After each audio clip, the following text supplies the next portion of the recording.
everybody, welcome to the stream. So, for those of you who joined me earlier, you would have seen that I was playing Moons of Madness, and we are going to be continuing that this evening. I am hoping to finish that today and just crank that one straight out the ballpark. So, just a few of the usual disclaimers. Oh, I'm getting beeps. I'm getting terrible, terrible beeps. How dare. Let me just close those off. Excellent. There we go.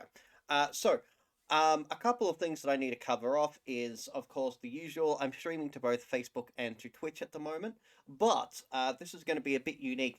I won't be able to see the Twitch stream. I won't be able to see the Twitch chat this time while streaming. So normally I can only see people who talk to me on Twitch. Every now and again, sometimes a post that somebody makes on Facebook manages to actually make an appearance in the chat, but it doesn't always work.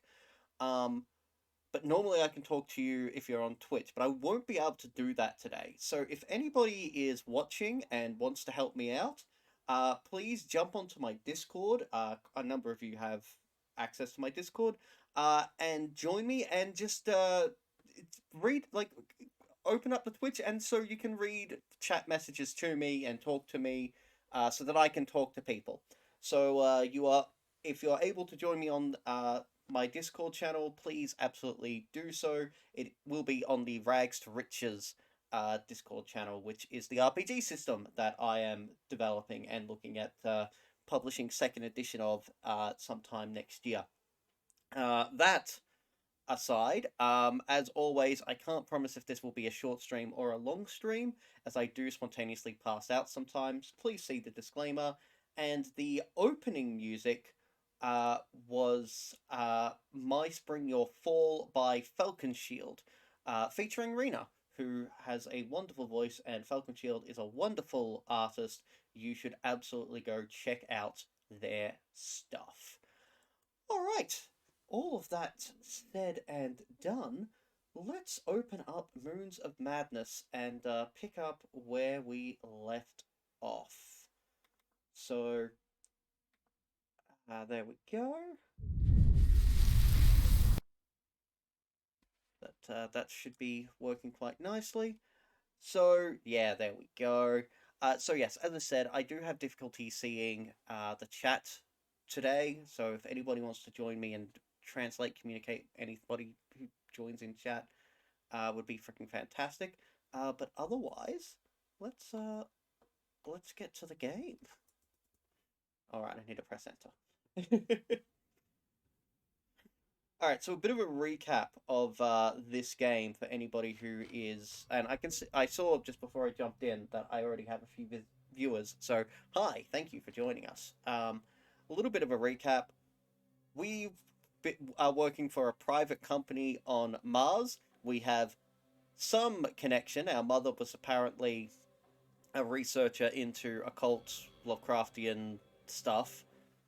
And the company we work for is trying to turn Lovecraftian stuff into a science, into some capacity, and turned this Mars base into a research facility for this black inky stuff. Declan, there are layers to this place. An entire complex. I can't believe this was right under our feet. Josie was right. Volkova knew. This can't be real. Alright, so there are a lot of things that I don't quite have a complete grasp of. So, there's a computer. Let's have a look. Okay, that's just a block of information that I don't think we can really make heads or tails of. I think that this might be one of those games that has got a secret layer of lore to it, and that would be where this in particular comes in handy. But let's have a look at the rest of these. Z series injector, Triazolum. Okay, so that's just same sort of thing. Robotics report. Projected costs through Project Eden is 9 billion.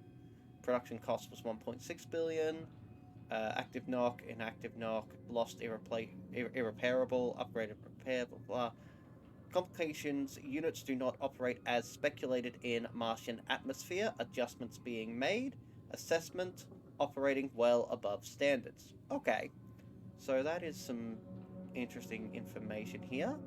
So, Inna Volkova, we actually recently killed her. She became a tree, a mutant tree that was infecting the entire base. And we took her security card and have now gone under the Mars base, which I had some serious logistical questions of last time we played. But she has gone under the Mars base, and whoa, I do not want to get spotted by that camera. I didn't realize it was active. Cool. Alright, so let's have a look. Now, the controls in this game aren't very intuitive, and it's really weird. Like, how many computers is this woman using? Alright. Graham T, thank you for the greeting there. Invictus, how's the LZ?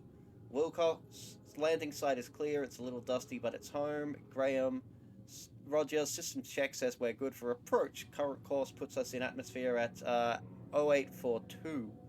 Wilcox, we'll be sure to give you a proper Mars welcome. Over. Okay, so this looks like there were some new recruits who were coming to the planet to relieve us and bring us supplies, and they exploded en route. So I think this is the message history before they got here. We'll be sure to give you proper Mars welcome. Mars Angeles 1 here. Next check-in at 0830. Graham Angeles Cyrano set for check-in at 0830. Affirmative at this time. Make sure your seats and tray tables are in their fully upright position. Over. Delapore calibrating comms in 3, 2, 1. Transmission end. No further check-in. Cyrano log. Disturb the divine engine. Disrupt the barrier. Seek a well of knowledge that swallows all. Out the airlock they went. Fragile minds scattered to the vacuum. Extinguished by the breath of the wounds. We're not doing this. We absolutely are doing this.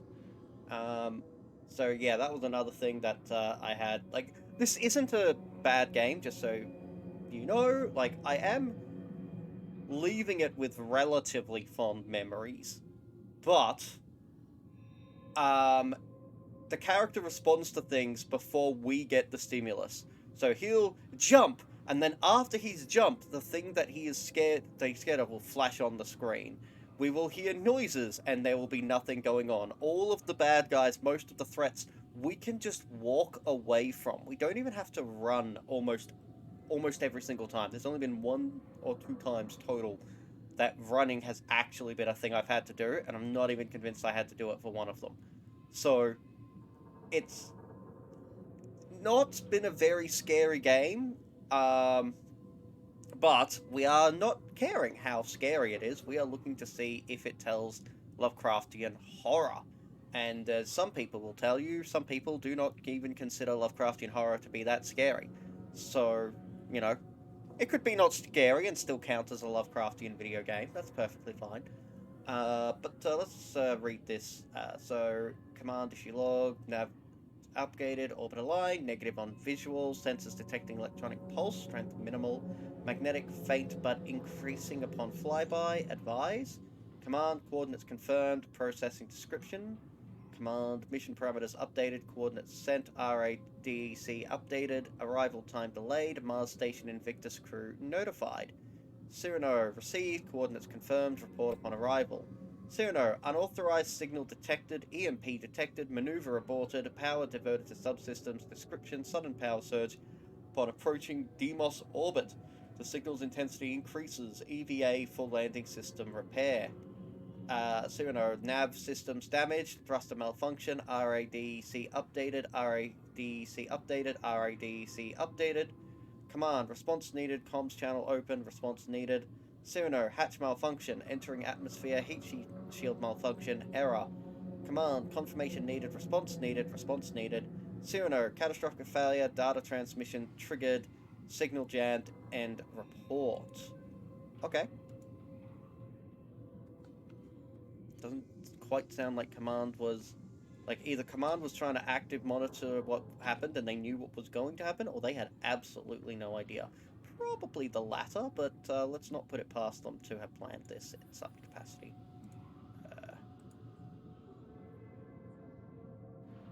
Okay, excavations for Argus facility are complete.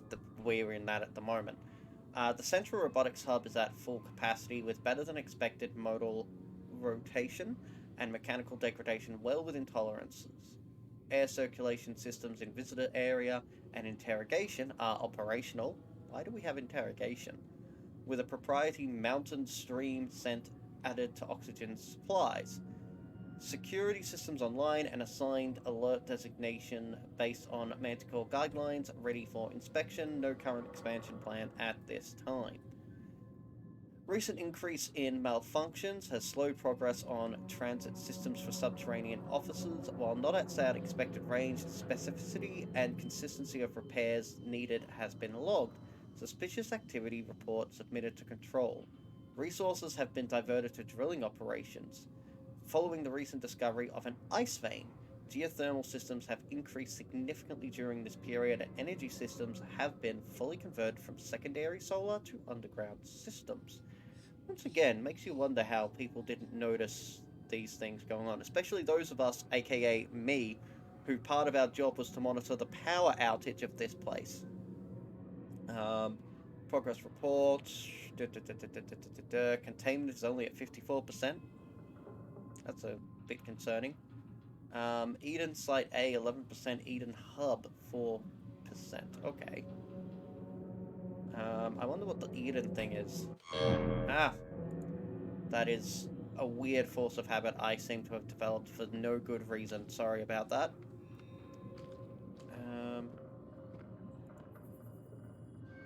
It wants me to go that way for some reason. Okay.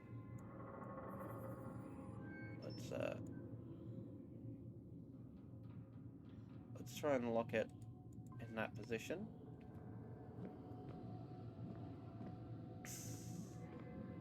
No? Oh, I think I want to go that way. Ah!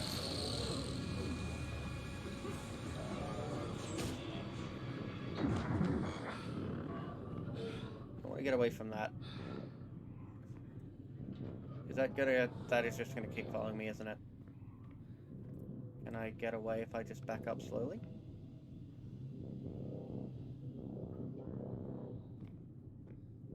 Okay.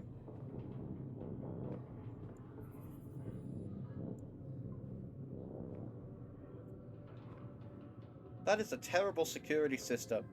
Pops out, whacks me once with a sword, and then goes, I'm sure he's dead. Alright, let's control that camera.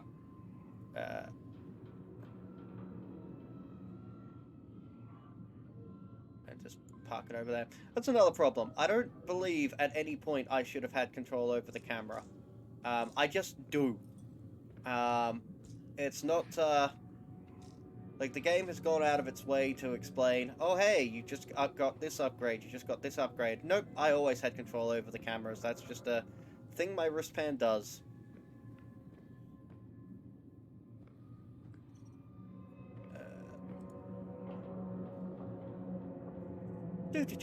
Okay, Site 9 continues to be the focus of mission operations. The artifacts recovered have been invaluable. We've been recovering artifacts. Icarus team reports unprecedented preservation of pieces that have been carbon dated to over 30,000 years old.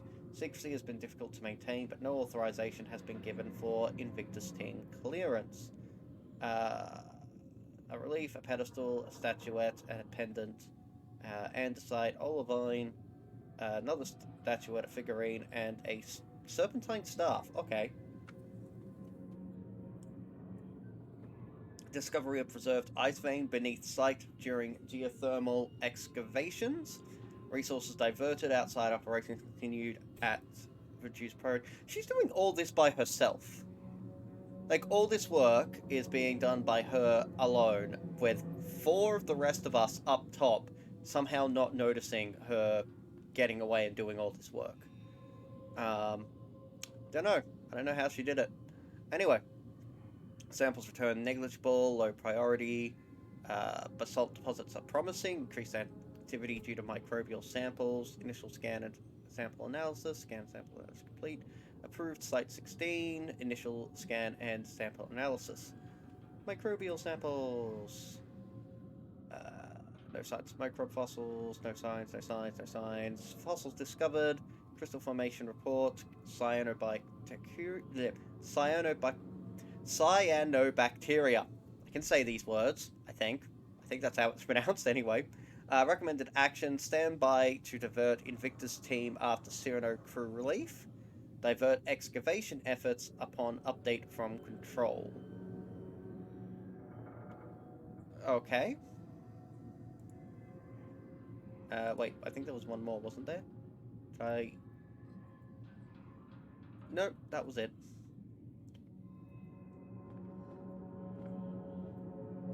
Hands! Robot hands. Turn on the conveyor belt. Why? I don't fully understand some of the objectives that I get. Like, why would I want to turn on the conveyor belt? The game has given me no reason to want to turn on the conveyor belt. Uh,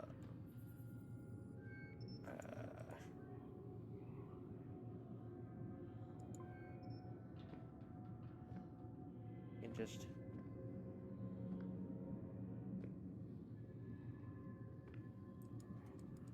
I can't open that. Can't interact with that.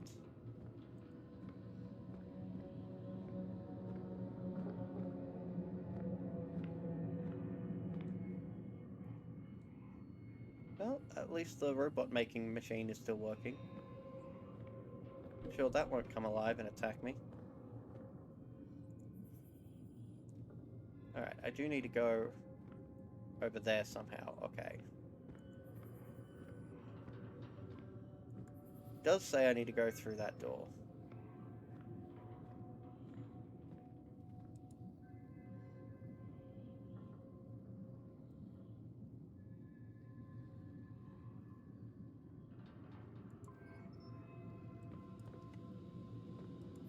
How do I get through this door?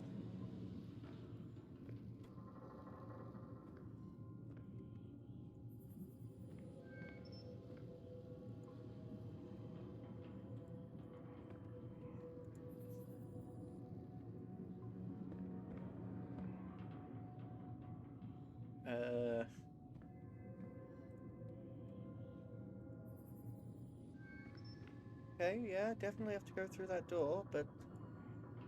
I don't know, maybe I should just try pointing the camera at me. See if that works. Hi, I exist. You should look at me right now.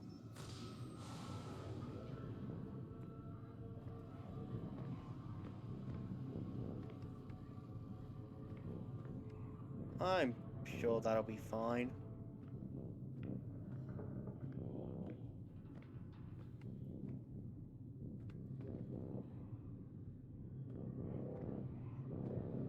No, I didn't notice that that was there at any point in time. If that camera was working, that would have been a real problem. Although I suppose I probably would have noticed it at that point. Same with that one. I did not even notice either of them were there. I am a blind duffer. I don't know how to get through this door. I can't interact with it.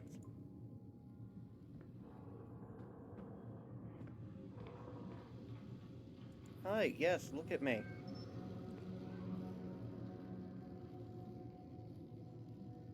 That way. Come on. Come on. You're looking straight at me. No, don't walk that way.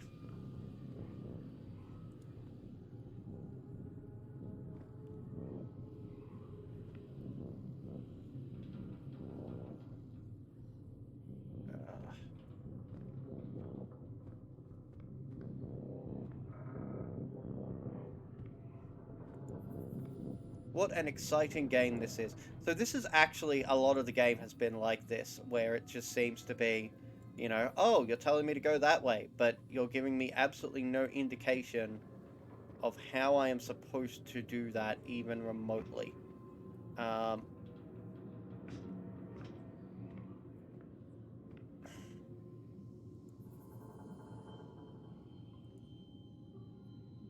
Yeah, I've got absolutely no idea how I'm supposed to get there.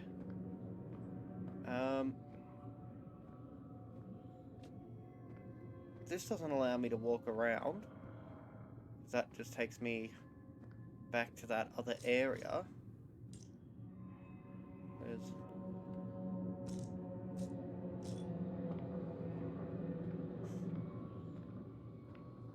I can't get through. How is this supposed to work?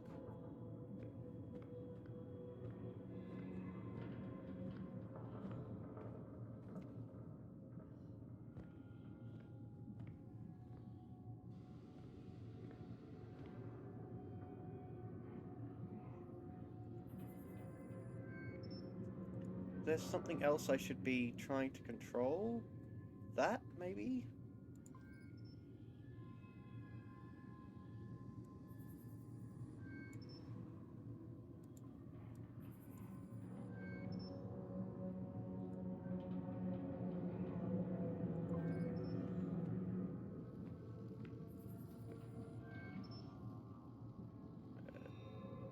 No, I don't want to connect to the cameras. I cannot see how to get through this door. I honestly can't. This, I have no idea what to do at this point. Let's see, if there's anything I can actually do. So, I am going to just quickly jump. I'm just quickly jumping over to a walkthrough. I've had to turn to this once or twice. I don't like doing it, but if I hit a situation like this where I'm absolutely stumped, sometimes I just need a walkthrough so I can go, oh, I need to go this way. So,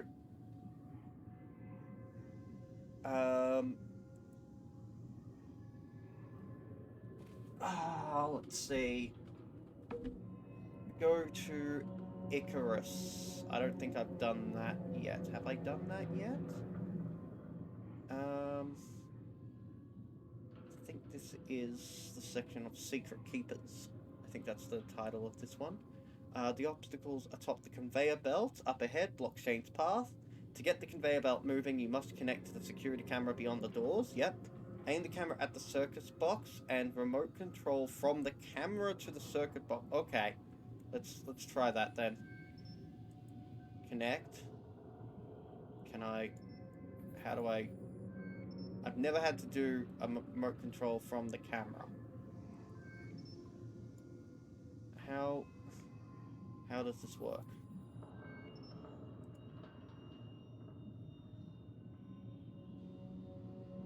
Yeah, that's the circuit box.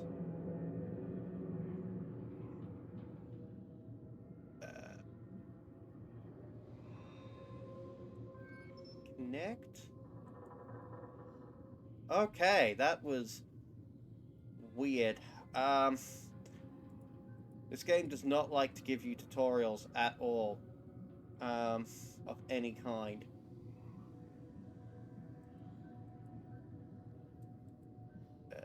Okay, so this game does not like that. Okay, so it's starting at 7. So let's go that way. No, that's not good enough.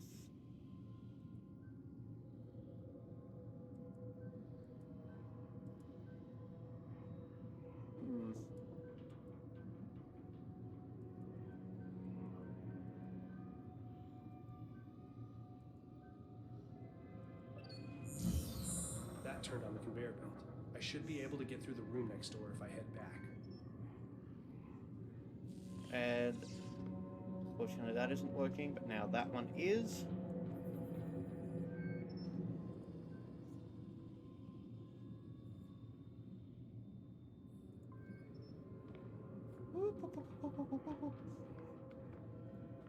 Sneaky sneak. Hooray! Can I get off this side? Is there a good reason to get off? I don't think so. Alright. Okay, we are getting off on this side then. I don't like, conceptually, I don't like going to points of no return. So, there's been a bunch of times in this game where it's just like, why would he go there? He can't escape from that, like, he can't leave, and he hasn't got any reason to go down there, but it's the only way to go forwards. But he's got no reason to believe that that is where he should be going. So there's just been some moments of the internal logic of the game where the game gets you to go places because the game says you should go here, and not because the game has given you a reason to go there. Other way. Ooh, looky, that door is so fascinating, isn't it? There's a computer right here. I should have just got onto that. Alright, this message is displayed in the event of a catastrophic system failure or attack on this facility by an unknown, possibly trans-dimensional entity. If you are reading this, all doors are locked and sensitive material protected by blast shielding due to heightened security measures. This extra security is an effort to protect any sensitive information from being collected, and also from you. Please be aware that NOC 13 advanced bipedal android models are designed for excavation and transport functionality and thus have the internal hydraulic capacity to ambulate and carry over 1,000 kilograms. While an admittedly impressive engineering feat, during a level 4 threat, their primary logic function is overridden and they will employ lethal force as needed. To avoid injury or death, seek out the nearest Manticore-approved panic shelter. There are currently 0 shelter facilities in your area. Convenient, helpful. Warning level 4, security protocol or personnel access restricted. Well, I am security 5, so yay. Z pathogen detected, emergency protocol enacted, containment procedures activated, overseer console override required. Security has been disabled. Hooray! So does that mean that camera is switched off? Yes. Another computer. Seriously, why does she keep jumping from computer to computer? Like, what is in each of the other rooms? I realize it's a good way to, like, give us drips of the storyline, but there's no reason for her to be working across all those different computers for all this information as far as we can tell. Okay. I begin with Rhizophora DNA, the possibility of creating decades worth of mangrove tree root networks within days or even hours, and the ability to control their patterns. One could weave a root network that would protect whole eroding coastlines from waves and storms. Today, I make my first introduction between Rhizophora and Zepa. It is the first time I've smiled in a long time. The warmth burns my cheeks. Progress is exponential with access to real equipment. Keeping my excursions minimal to preserve secrecy is a necessary evil, I suppose. Dr. Van Buren continues to assist in the greenhouse. He may be suspicious of my sudden focus on plant growth formulae, but he remains preoccupied with protocols and failsafes. The places Z-Path can take us are boundless. I believe it is the key to reaching a place where we can swap sequences of prokaryotic cells, bacteria, and eukaryotic cells, plant and animal, as freely as weaver splices through threads on a loom. As the Rhizophora feeds, the Z-Path grows more comfortable. I recognize the improper terminology, but it is clear. Its movements are less erratic. It breathes calmly and slowly. The roots expand at a constant rate. The leaves extend and flex. Reactions to magnetic pulses are less severe. The metamorphosis is fascinating. We're apparently missing logs 4 to 5, and also log 2, and a bunch of other ones up to 18. So let's continue. Today I moved my hand. I reached out for an instrument that wasn't within my reach. I'm unsure as to why. There was no scientific impulse or control for it. Possibly sleep deprivation. I reached to pick up a laser diode 5 feet away as naturally as if it were in my back pocket. But it wasn't my hand that grasped the instrument. It was the Z-Path. Two thin tendrils extended outward from the valerian blossom to scoop it up. The tendrils swiftly curved and extended through the air, then deposited the diode in my hand and retreated. The valerian, unable to extend as quickly, altered its stem structure, growing a thin, vine-like piece which drooped to the counter as the tendrils receded again. I will attempt this experiment again tomorrow once I have rested. Even my sensibilities have limits, and I question whether I dreamt this entire event. The infected mice, so human experimentation happened before mouse experimentation? The infected mice, the enlightened specimen, the Z-Path makes them grow stronger, just like the mangrove tree. They voraciously search for food. We haven't encountered these yet. We did encounter something moving around that could have been one of these mice, but we haven't actually engaged with it. They voraciously search for food. Their forms surprisingly similar, less chaotic than the others. The protuberances extend outward from their mouths. Their ligaments contort beneath their skin as they stand bipedal. Am I creating them? They resemble sunflowers, seeds like teeth and slithering petals. They crave my affection, demand my attention like children, like pets. Did they snarl at Lucas when he kissed me? Not in front of the kids, I said. I knew Lucas had a thing for her. Although that's the first time they confirmed a kiss, and everything we've seen from Lucas has been him wanting that sort of thing, so timeline is a bit weird, and Lucas's comments in retrospect are now a bit weird.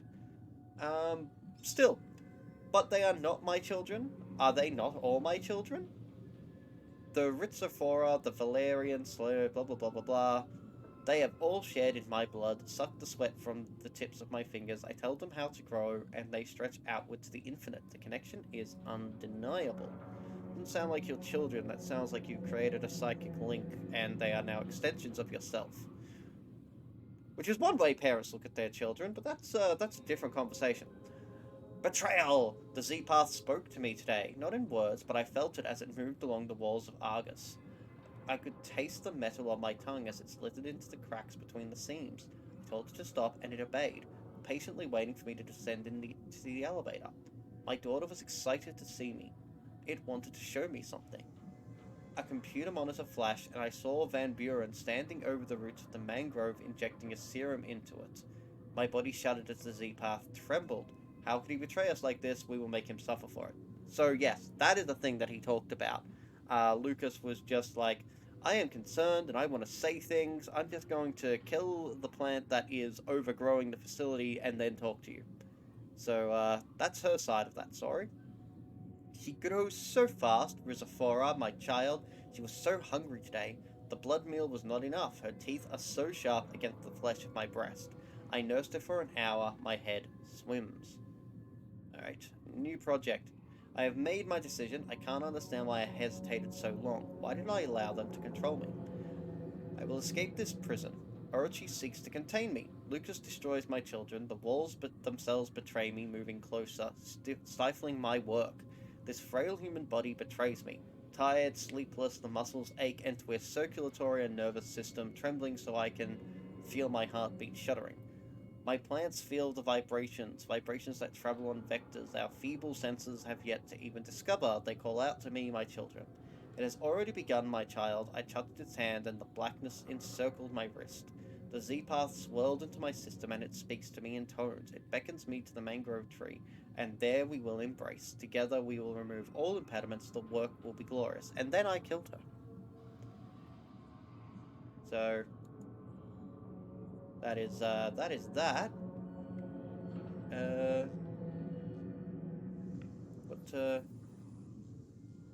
What are we up to now? Just to generally explore the complex, I guess. And don't stand on the patch of black, apparently. Is there anything else in here worth exploring? Stop that.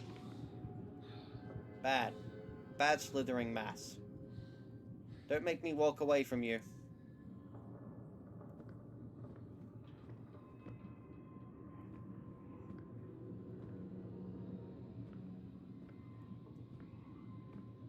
You see what I mean about how I can walk away from most threats? Yeah, you can literally walk away from most threats.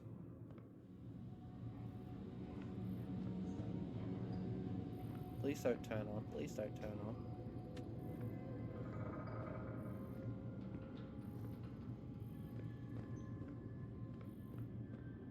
Computer. Alright.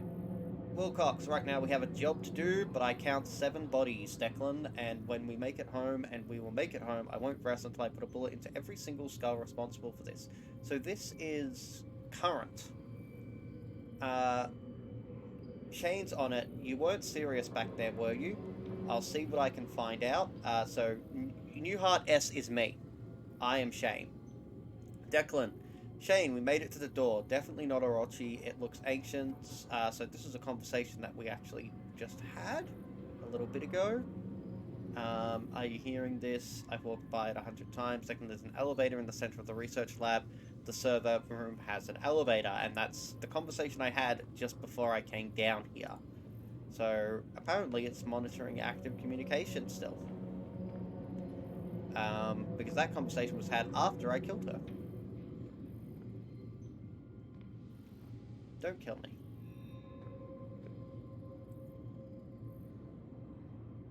Access denied. But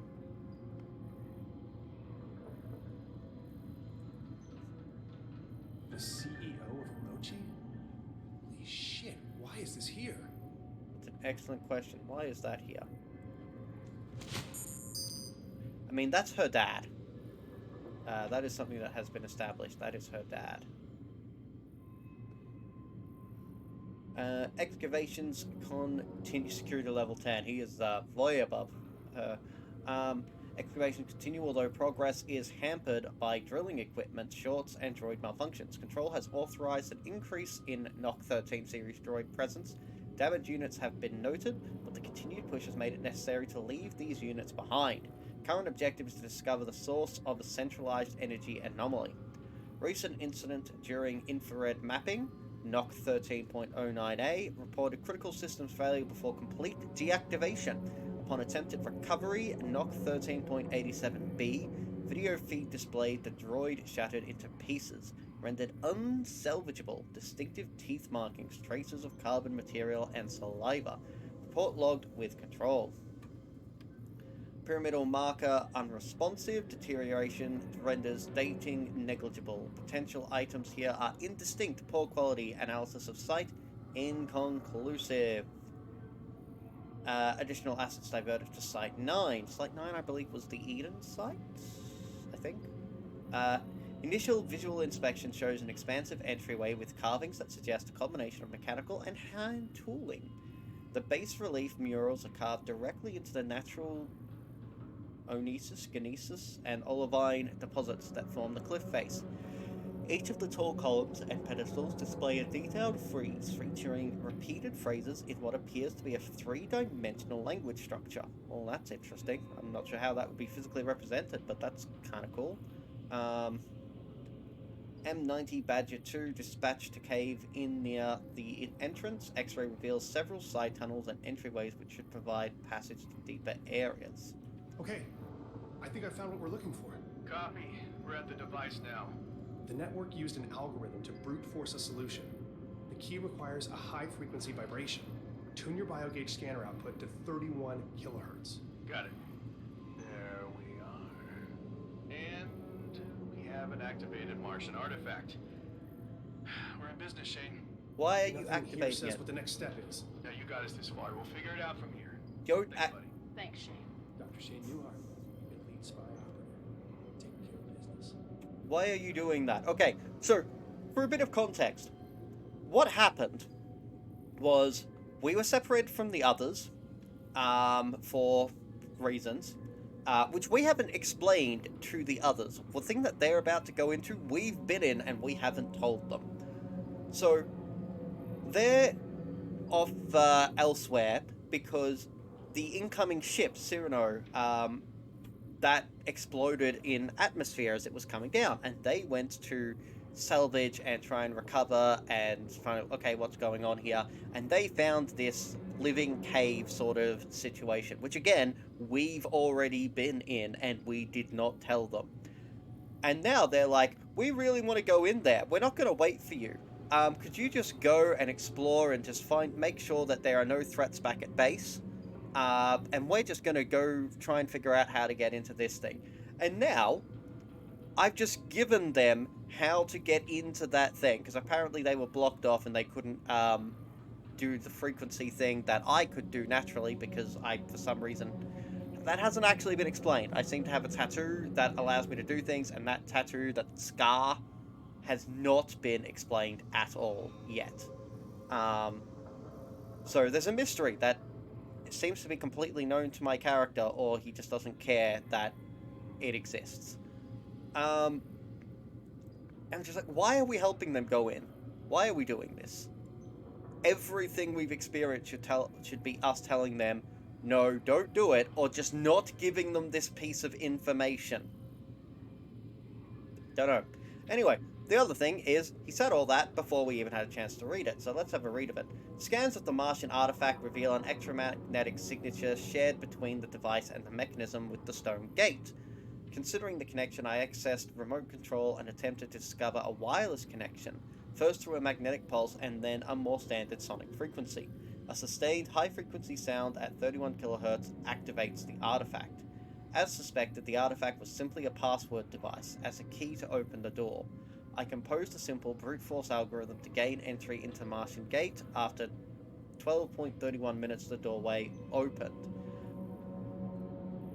So, we've seen this doorway before. We had a vision of the doorway, so that is, again, something we know about. Security lockdown has been lifted. Well, isn't that nice? So hopefully I won't be attacked by a bunch of things and a bunch of cameras. Declan, I'm standing by a window overlooking a room filled with pods containing androids. I thought it was automated sensors or something, but there must be hundreds of these things on Mars. What are they doing? Everything here. This is the hub of their Mars expansion plans.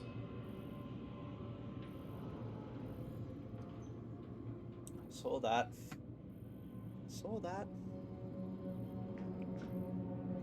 Let's see. I want to see if that's recording our latest conversation. Nope.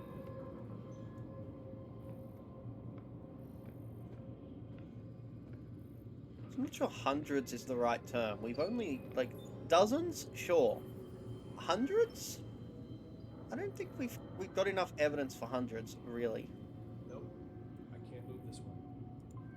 I don't think I have a choice. Just go for it.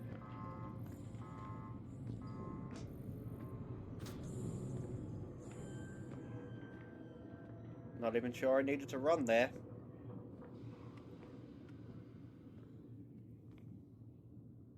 You know I lifted security, so I'm surprised that I just got hit by security.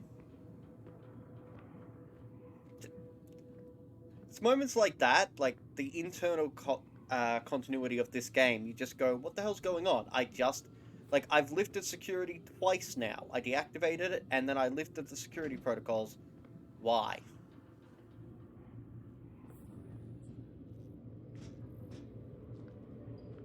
Like, why are those cameras doing things? I deactivated them already.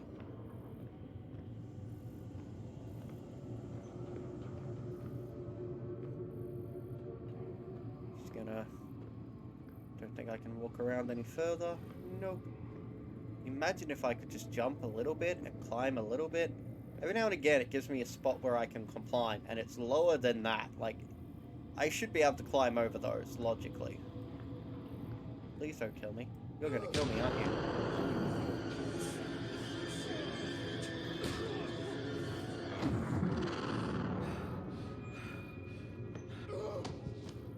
Yep, I'm gonna die.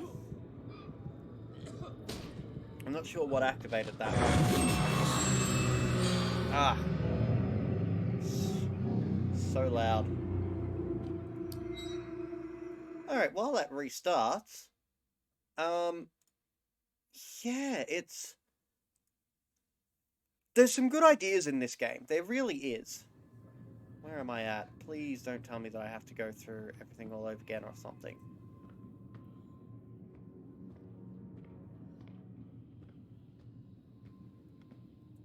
I'm way back here.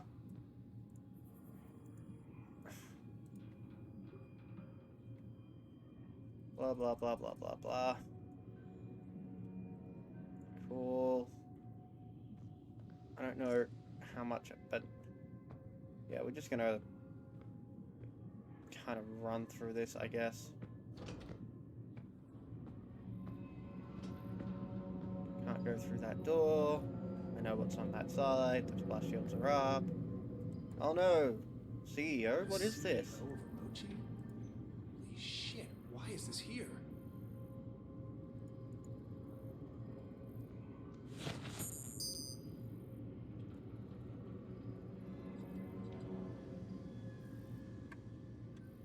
Yeah, not that one. Okay, I think I found what we're looking for. Copy. We're at the device now. The network used an algorithm to brute force a solution. The key requires a high-frequency vibration. Tune your biogauge scanner output to 31 kilohertz. Got it. There we are. And we have an activated Martian artifact. We're in business, Shane. Nothing here says what the next step is. Now you got us this far. We'll figure it out from here. Thanks, buddy. Declan, I'm standing by a window overlooking a room filled with pods containing androids. I thought it was automated sensors or something, but there must be hundreds of these things on Mars. What are they doing? Everything here. This is the hub of their Mars expansion plans. Thanks, Shane. Dr. Shane Newhart, elite spy operative, taking care of business. Taking care of business.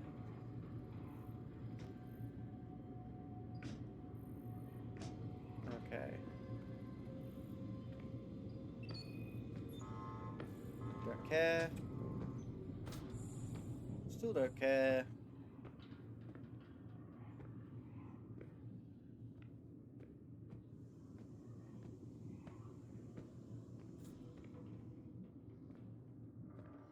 Okay.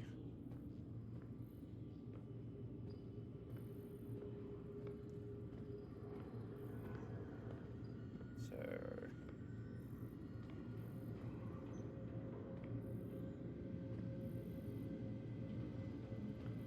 that's the thing. Can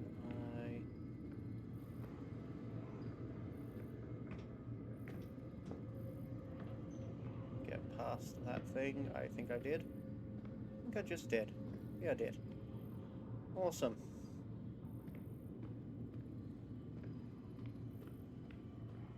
How do I get over there, though? There.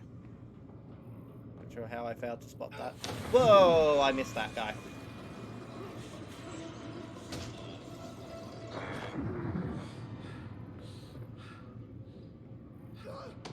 Ah. It's so hard to get away from them. Like, once they grab you once, and it's so slow, it feels like you should be able to get away. But for the most part, you can't. Like, you know, you can try and back away, but if there's something directly behind you, you don't have enough time to move further. And now I'm all the way back here, so I've got to go through all that again. This is a bad checkpoint system. Could the checkpoint have been at least after this bit?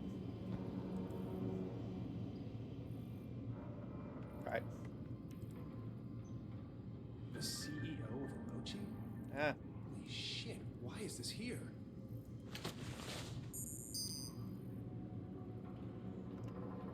Like, I've done this. Why can't I just go back the way I came now? Like, why do I have to go deeper? Okay, I think I found what we're looking for. Copy. We're at the device now. The network used an algorithm to brute force a solution. The key requires a high-frequency vibration. Tune your biogauge scanner output to 31 kilohertz. Got it. There we are. And we have an activated Martian artifact. We're in business, Shane. Nothing here says what the next step is. Now you got us this far. We'll figure it out from here. Thanks, buddy. Declan, I'm standing by a window overlooking a room filled with pods containing androids. I thought it was automated sensors or something, but there must be hundreds of these things on Mars. What are they doing? Dozens. Everything here. This is the hub of their Mars expansion plans. Thanks, Shane. Dr. Shane Newhart. I just made that up. I have no actual evidence to believe that this is the hub of their plans.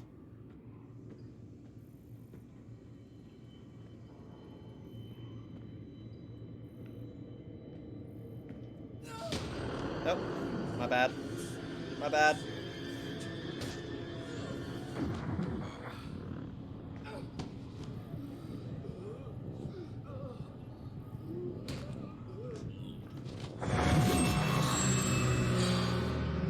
And we go through the painful noise and all of that all over again. This is literally the most I have died in this entire game. This is what equates to being the hardest part of the game so far. And it's so non-threatening and so... I'm not going to say trivial, but it's just like, oh no, I screwed up. Okay, can we get it over with? Like, can you...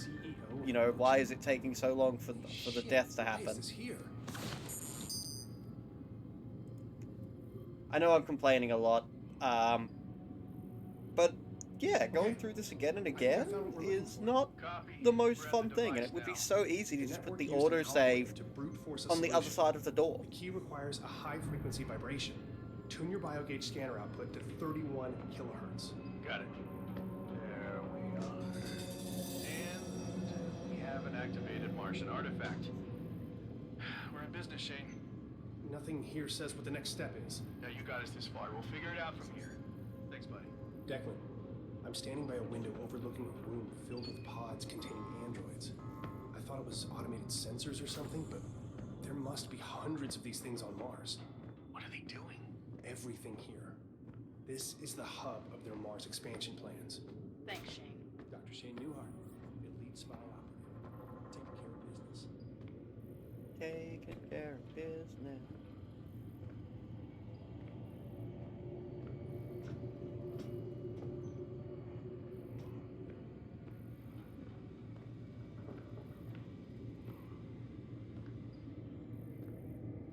Go on. Turn around. There we go.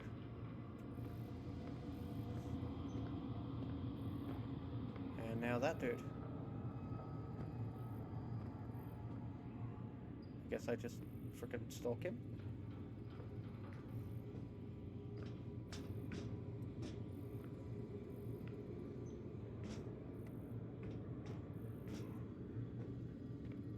Nope.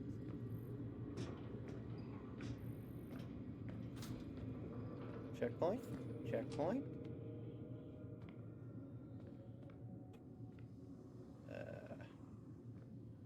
That looks like a dead end, so we're gonna check out the dead end.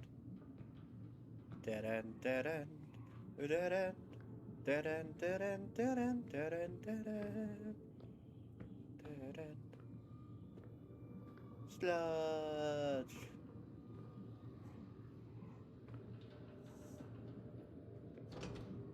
There we go, checkpoint. I don't have to do all of that all over again. And it's just like, it was really simple. It was almost dumb luck. Okay. This is where people are intended to sleep.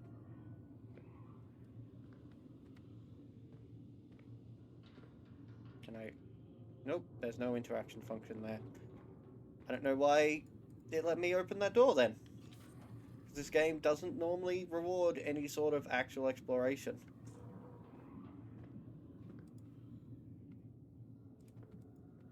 Looks like somebody actually is sleeping down here, though. Or, you know, is dead down here.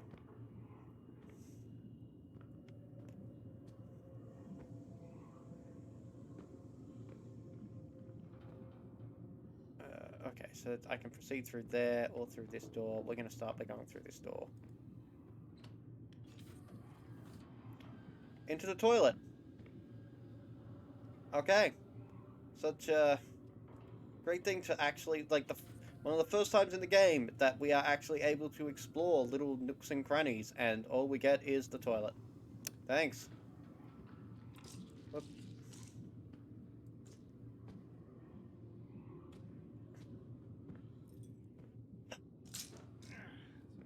Yeah, now there's another checkpoint. All I did was some walking around, and it saved me walking around. Iron Man was here.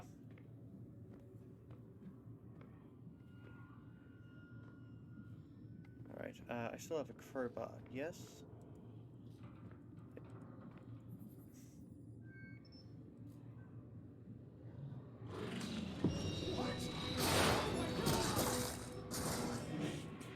Do you mind?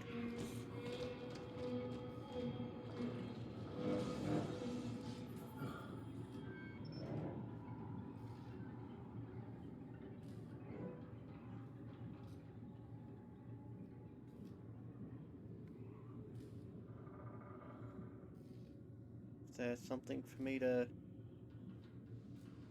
look at like last time? No, that's me.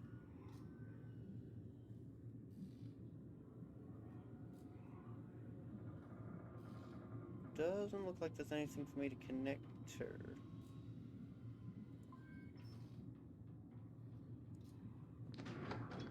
Oh. I don't know why that monster didn't get me then.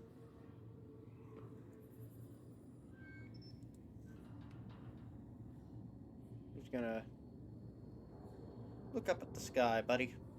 Isn't that lovely? I don't think there's anything in these rooms. Nope.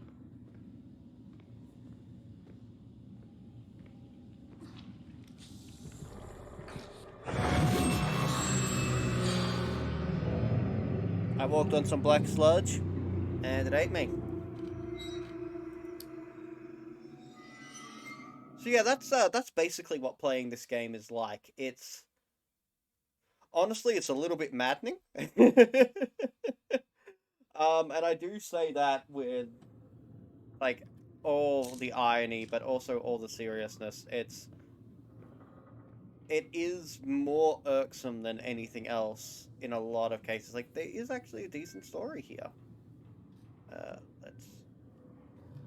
There we go. Hello. Aren't you nice? And now you've run away. And I'm just going to enter in after you.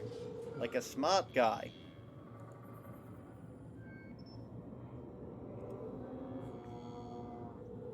Oh man, that ceiling is just the best. I mean, look at it.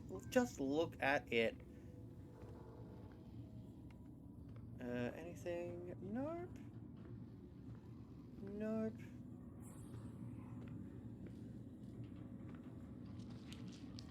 Nope. All those computers have been busted. That door has been busted. That door is not. We bring you the horizon. I don't know why they're having this sort of seminar room down here in the basement in the lab.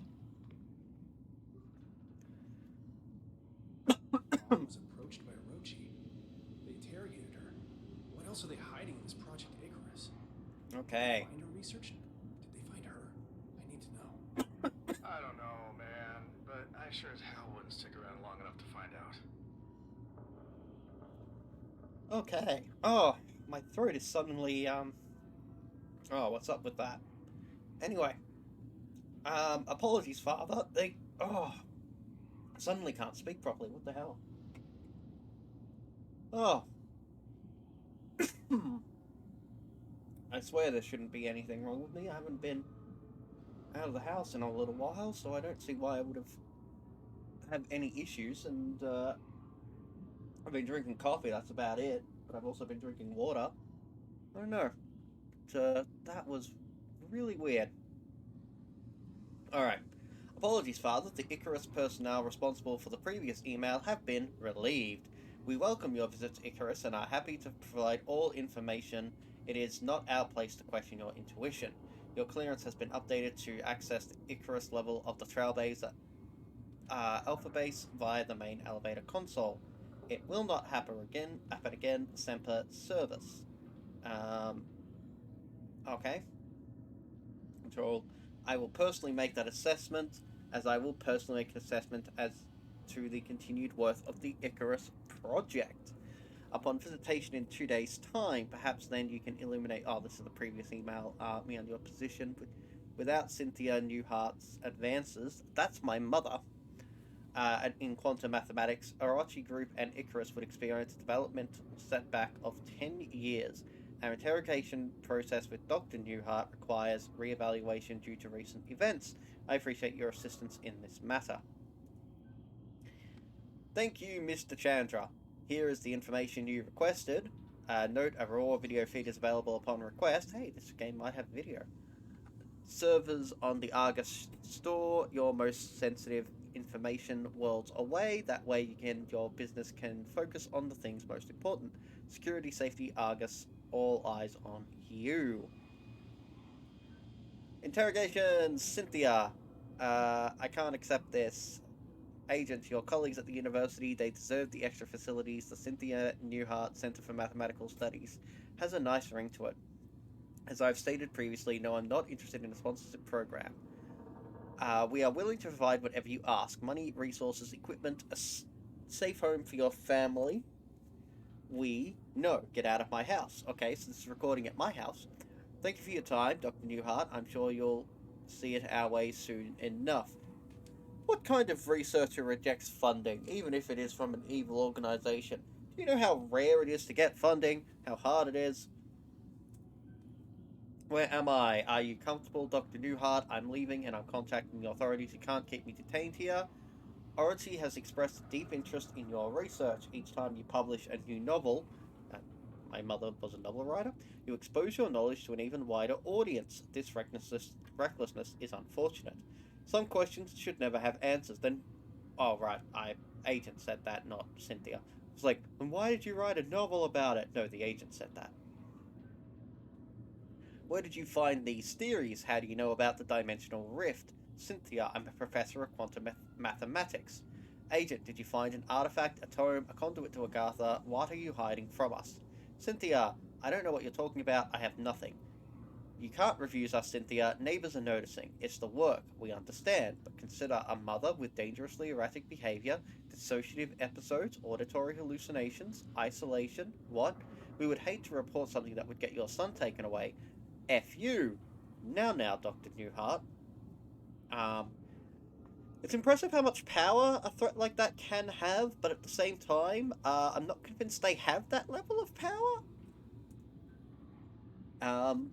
They might, but I mean, like, imagine Elon Musk trying to report you to the authorities and saying, oh yes, this person is insane. That's basically what's going on here. You've had some time to think now. I trust you've considered what Agent Chandler. How do you know my name? How does she know my name? Dennis Chandler. Your favorite color is blue. You have a wife named Delilah and a daughter named Hazel. Hazel has a nasty fall today. You'll learn soon. The bones will mend, but not always. Listen, you bitch. Insert noises here. I know an equation, Dennis. I wrote it on your shadow with my tongue. You will not visit me again. Do you understand, Dennis? If I find you or Orochi following my family, I will do things to you, your wife and daughter that will make you sweat blood. Now open the door. Coincidentally, we can now unlock the door.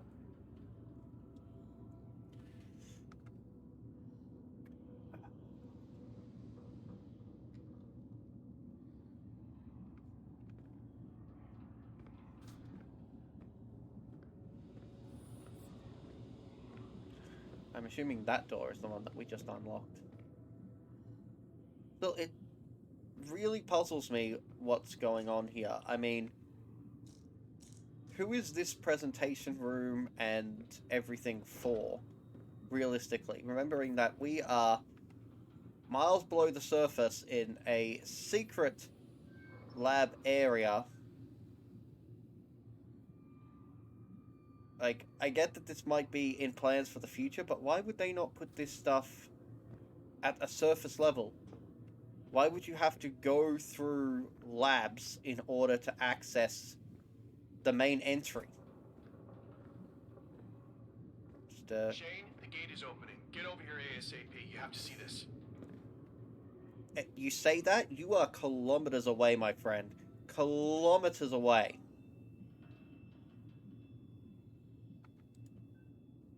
are going to Icarus, I guess. Instead of going and hanging meet out you with there. my friends. But there's something I have to find out first. You're all alone, little one. Sometimes I feel alone too. We're both alone here. Together. Yay, alone together. Are we going? Are we here? It's built like a bunker down here. See anything that looks like a command center or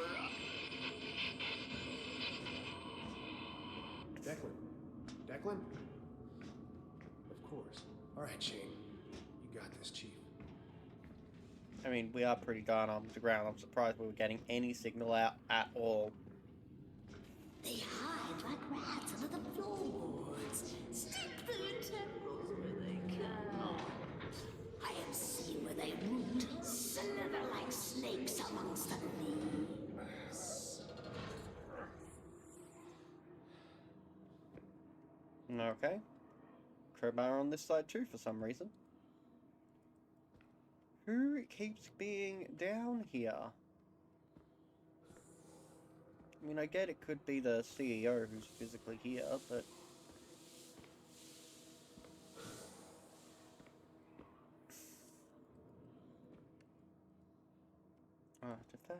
Artifacts. We've got some artifacts. My God. It's completely taken over. Filth. Isn't this just the plot of Portal 2? Tendrils of a hive, ever expanding. Fools! They cannot be contained. Look for a command center. Friendly reminder, I am an engineer. Why would I know to look for those sorts of things?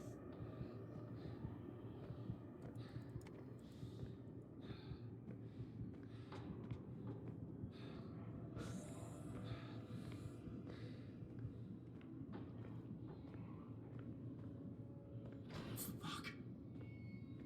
She tread filth. Was you just talking about the toilet there? Somebody did not have a good time on that.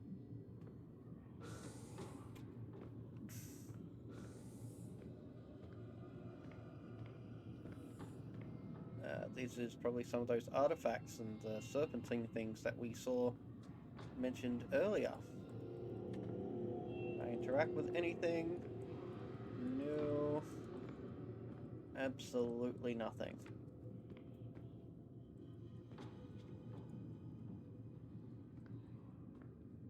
No, look at that. Oh, I want to keep it.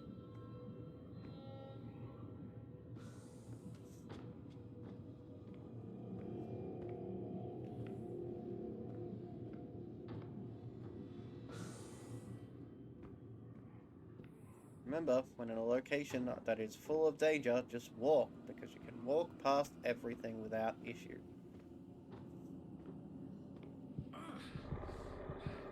Oh no, minor issue. And the minor issue's over.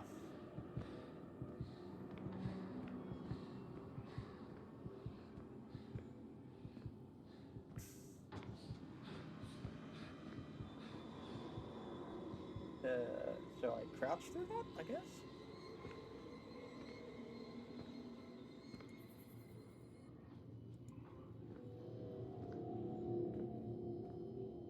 Just avoid the spikes. That's a cool effect though, like... What is that? Ugh. What is that? My mother.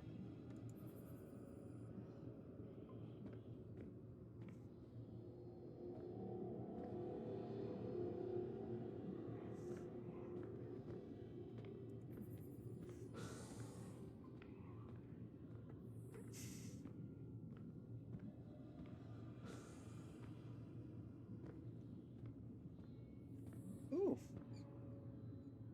That's an interesting bleed through the wall effect there.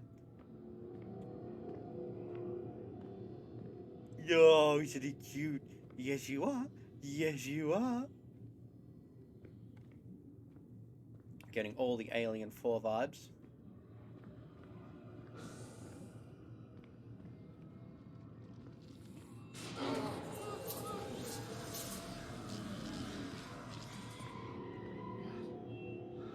I mean, that would have been scary if anything before now had actually posed a threat.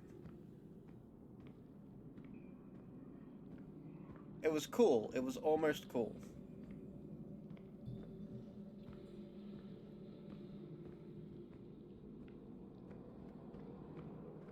That's the thing.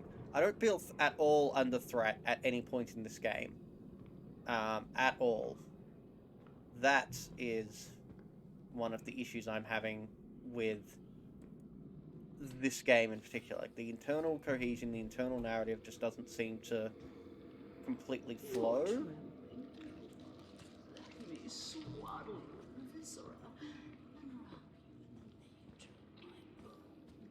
Stop it!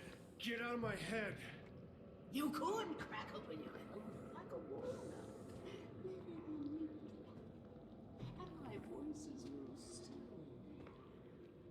Not in the spaces we know, but in between. Only discarded pieces block the path.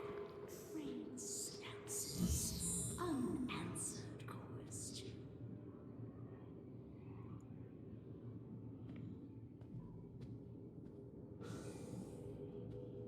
We are just following the left-hand path, essentially. Holy shit! That's all of us. The entire Invictus crew. Are we the originals? The copies. Yeah, that's cool. Although it really raises a lot of questions, like, wait, am I even in here? So, Declan we've been talking to. Lucas is very dead. That's the boss's daughter. So, not sure what she's doing in here. Like, oh, there we go. There's us, and that's Josephine Wilcox. So, I could see the argument of, oh yes, it's just clones and then clones and generating clones. But that doesn't really make a lot of sense, because we've spent a lot of time. I mean, it may make sense, but we have memories of being on Earth. We have, like, our mother, as I've mentioned, a father. We've tried writing letters to him. We've been faking, saying, oh yes, we are totally in Antarctica, and sending that to Earth as part of the ongoing cover story. So, presumably, we have to be the originals, otherwise a lot of those things would not apply, would not make sense, would be completely unnecessary. So in principle, yeah, we kind of have to be the originals for the story to make sense, and these are backup clones. But why do we need them? So I saw, like, I think it was David Bowie's son made a really nice movie called The Moon. Split from a single seed. Germinated, scribbled on carbon paper, they multiply like vermin. Sentience is a glitch in the sensory organs. Pain, a cancer fed by reality. Anyway, yeah, Moon, which I could see as being part of the inspiration for this game. It's a really good movie. I do definitely recommend it. It plays with some of those sorts of ideas and concepts. Slight spoiler there, but not too much. It's a really solid story. But the framework of that movie doesn't really apply to this situation.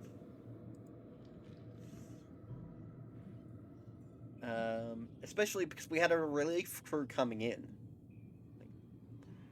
Anyway, 279 Project Icarus. We are experimenting with the substance phenomenon entity oftentimes called the filth, what Dr. Volkova prefers to call Z-Path.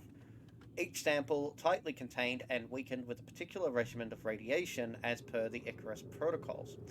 The goal of this experiment is to see if the effects of the preternatural containment are the same on cloned human tissue and cloned hybrid human tissue as on normal human tissue.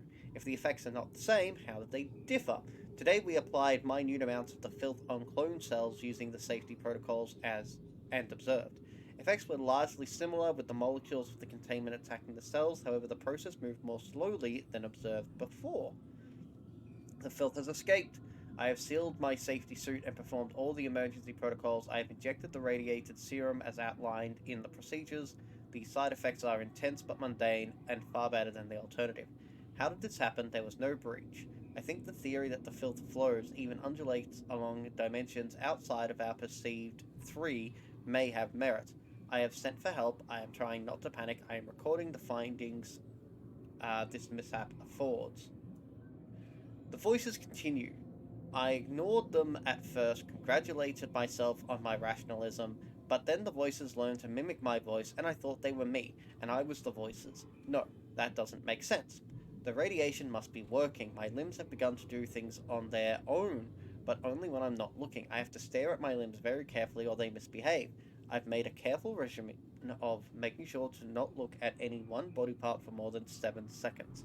I have to keep watch on them, except for my right arm. Good arm. I'm a scientist. Cut off arm today. Right arm. Good arm. Only uncorrupted part. Pristine. It will be pristine forever. Stored good arm in the morgue. Code 9510. I'm a scientist. Will lock myself in padded room. Everyone is safe. Scientist. So, this... I love it and I don't love it. So, this is... it's been a while since this has actually come up. So I'll take a chance to talk about it. Because it is an important point when it comes to the Cthulhu mythos and Lovecraftian storytelling. So, in Lovecraft, in the works of Lovecraft, madness makes sense. You can understand, like, if you receive this type of revelation, this is the thought process that may actually follow. It may be a little bit exaggerated, maybe, but you can see the steps. Like, there is a logic to the madness. A lot of other writers, however, and a lot of those who have adapted the concept, starting from Derleth onwards, and, you know, goes into the Cthulhu mythos and into the RPG system, it does what I like to call gibbering madness, which is what we are literally seeing right here. It's just science. I have problems with this. I love it. I love it as a trope. I think it's funny. But at the same time, I'm like, that's actually kind of ableist. And you may not want to hear this because whatever your perspective is, like, you know, let people have fun. And this is fun.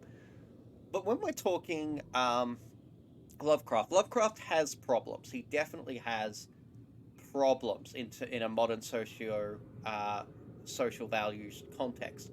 But one of the things he actually did well, and I can actually respect, quote unquote respect anyway, because some of the logic, like some of the conclusions he reaches with his logic behind madness is offensive as hell, but the basic idea is that the madness is logical, and that is part of the horror, is that you can believe this madness as a legitimate thing, whereas this is not believable. This is just funny. Like, a scientist. Like, that's just funny. That's gibbering madness. And it's not real. It's not a psychological horror. It's a cheap trope to say, and he's mad, moving on. And that sort of throwaway madness, if it's not funny, it's insulting.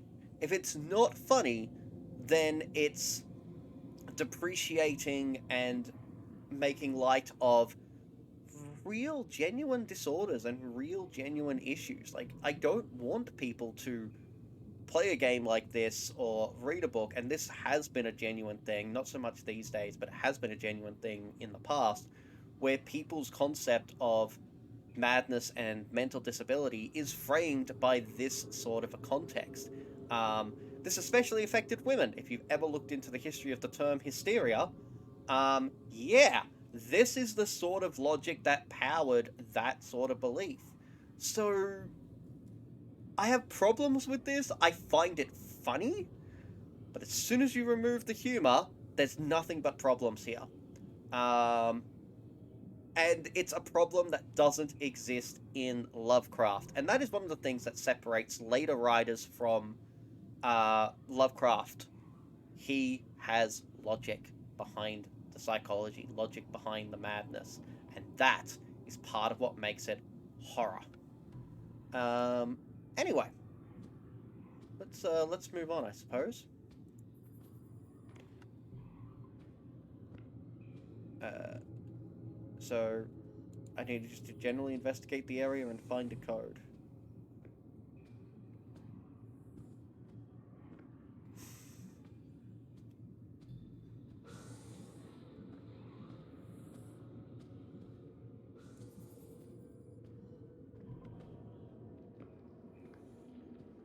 Why does it want me to go that way? I don't know what is that way.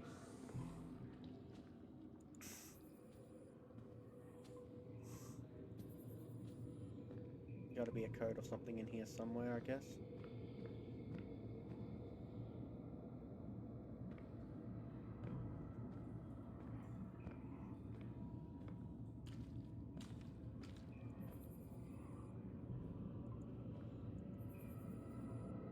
Okay. Can't go any further that way.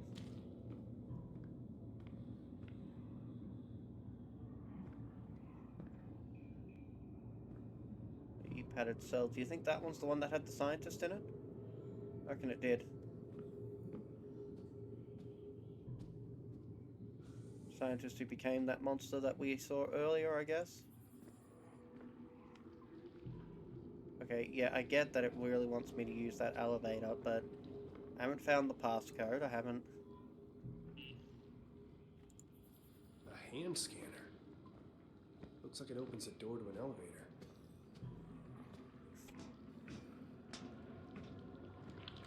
Don't care.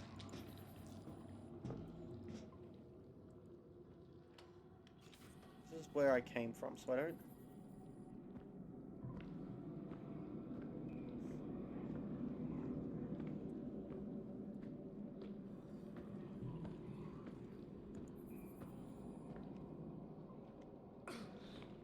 Yeah, I don't think that there's anything I can do going that way. I'm going to be perfectly honest. I feel that that's just straight up backtracking and unnecessary. Even if the game is telling me investigate area, I feel it's just the navigation tool being relatively useless more than anything else. I do need to find this code.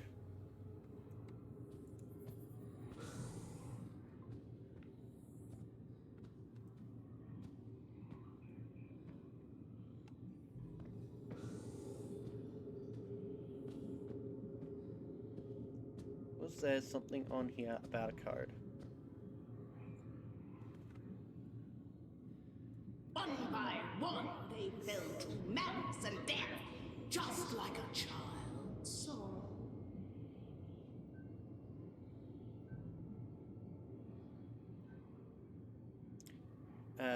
Let's give it a try. Oh, wait, it's right there. Code 9510. Oh, it was right there. I forgot. I just outright forgot that it was there. 9510. Cool. Let's do that. And we can use his good hand to open up the elevator. Numbers sees their meaning.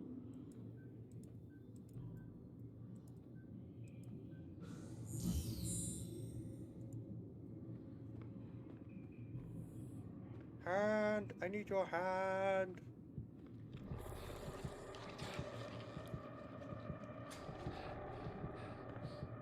Not that one.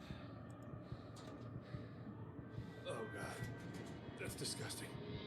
A tactile tool, tender, untethered. Everybody needs a hand in their inventory.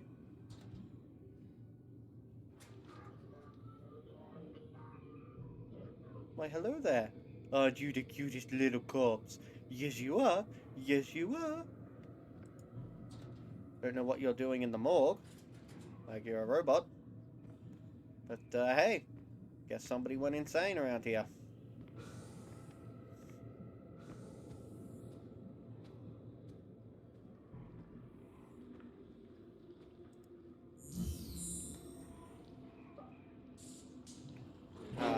Good Oh, art. shit! Come on! Come on! Oh no, Come on, it's open. very Let's go, slowly let's go, let's walking go. Come towards on. me. Come on! Open, open, open! Come on!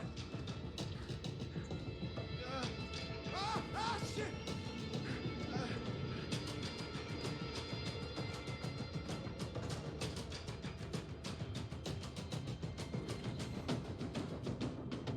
Man, imagine if that was actually threatening.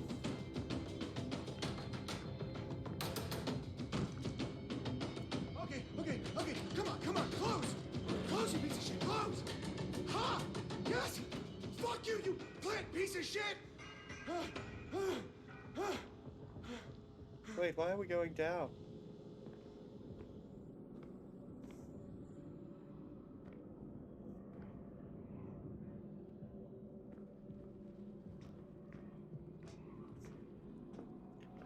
Pulls, gravity pulls so strangely. It tugs at the tides of the mind. It pulls the planet apart. Do you feel it?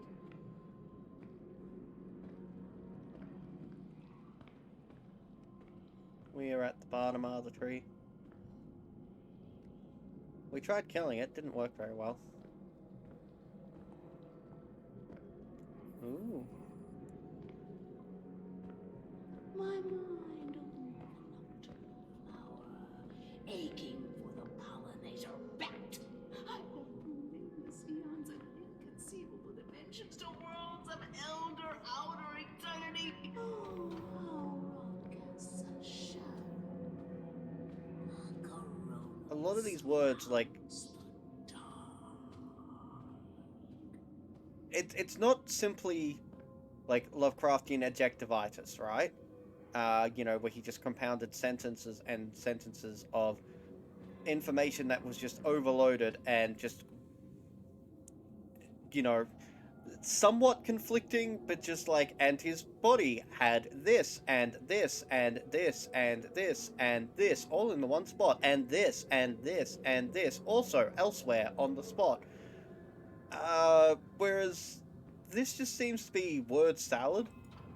You know, just, yes, we're going to grab this word and that word and just throw them together, and it'll sound like, you know, you don't understand it, so it must be Lovecraftian.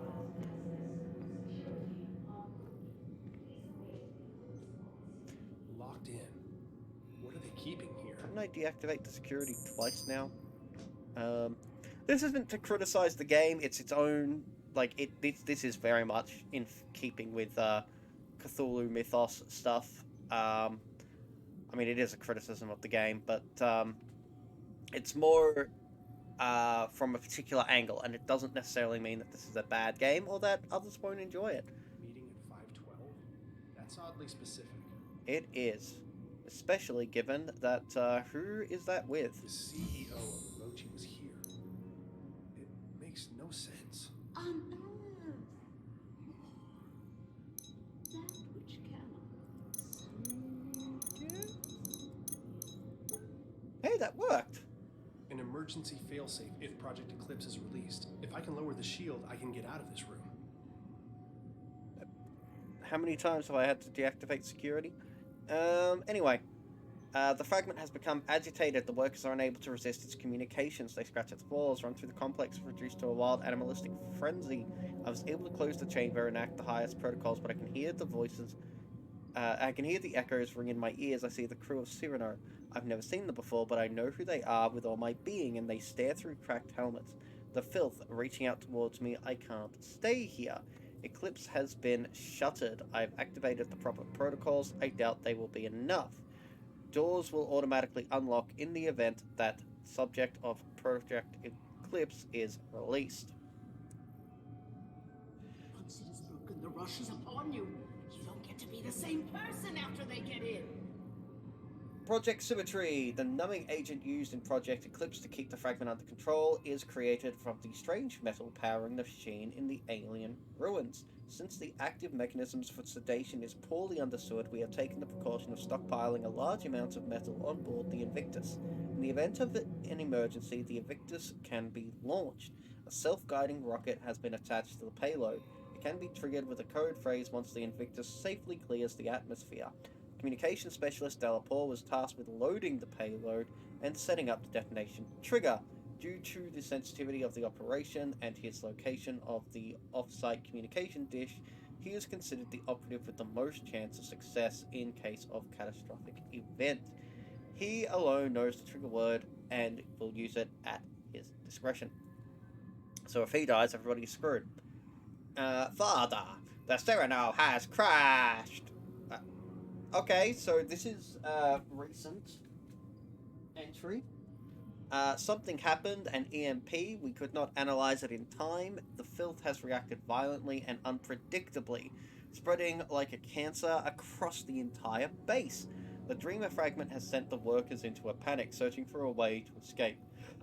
The security system has been triggered, the entire base has been compromised. I've shut down Project Eclipse, and emergency kill signal has been sent to shut down communication via Angelus. We will no trace from Semper Service. Okay, location at time of incident, blah blah blah.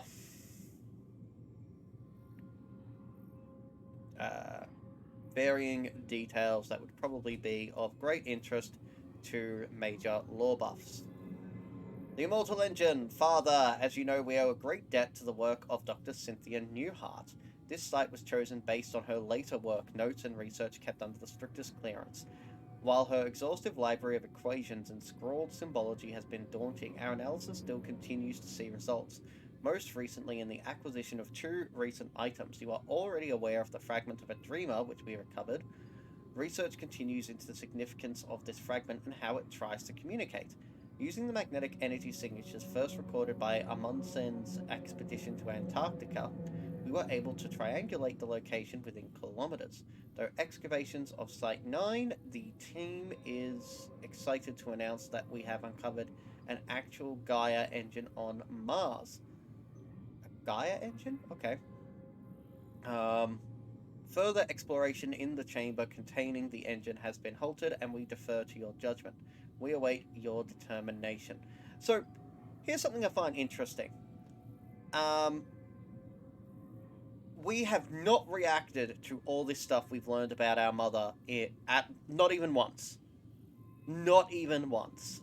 We're reacting to a bunch of other things and just verbalizing, oh no, this is terrible, even if we're not talking to somebody on the radio, but we're not reacting to this information about our mother, which implies that we either already know some of it, but we've also got indications that we don't, based on a sort of dream, teleporty vision sequence we had earlier. Or we just didn't know that particular part, but we're otherwise fairly familiar with this stuff. Anyway, Father, as you know, we owe a great debt to... Wait, I read that, didn't I? I'm getting out of here. I wonder if those consoles have anything to do with Project Eclipse. Find a way out. Well, I can't go back the way I came, and that is your fault. We could have gone back a while ago, but no.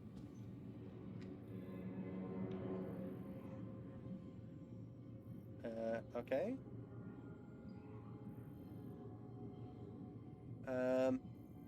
Use the setting. Lighting is at 20, sound at 100, numbing at 100.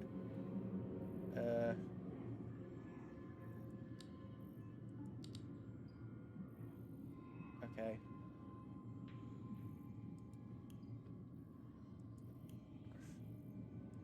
That one?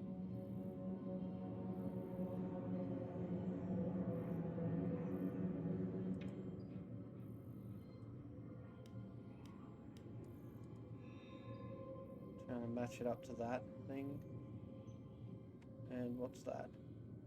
It's completely torn out.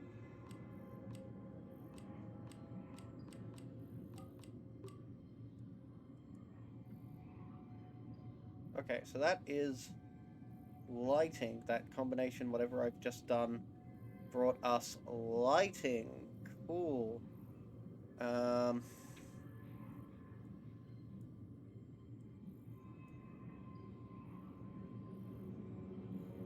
Okay.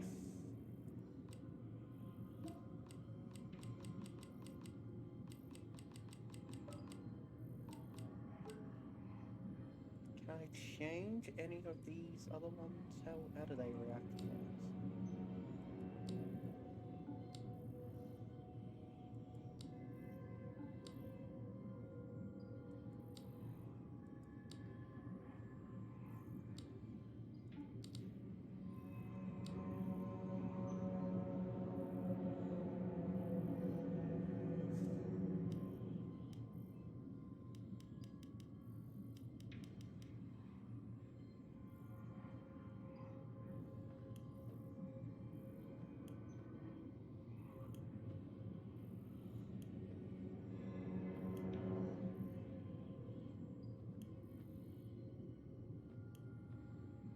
It's 132%.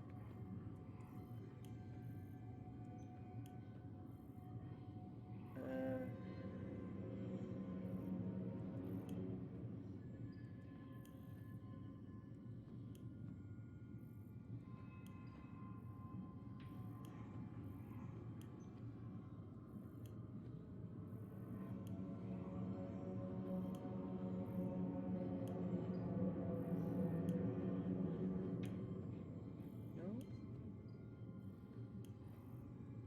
Too much. Why is it at exactly 100%?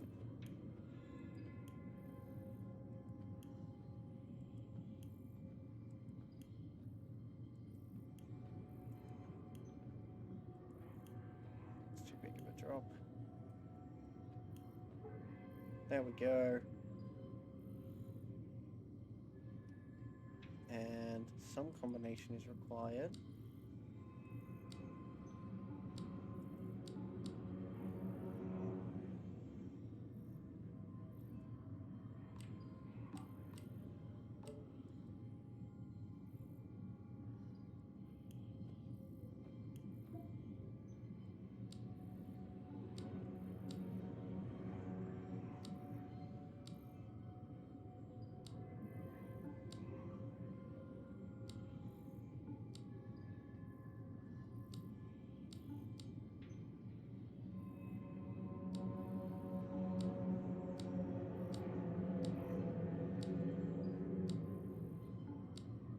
Okay, so that one always fades out.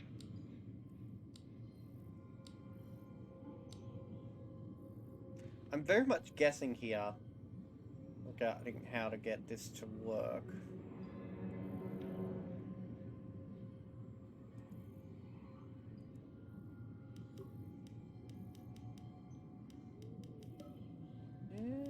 Okay.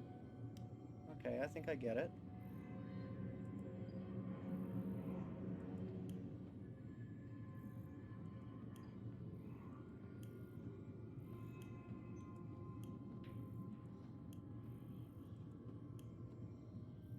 No, I just labeled that right now.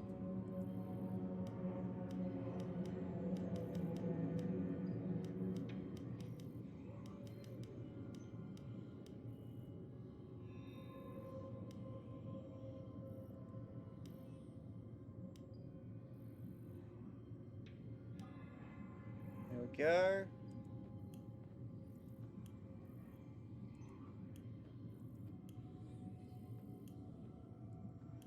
Too much.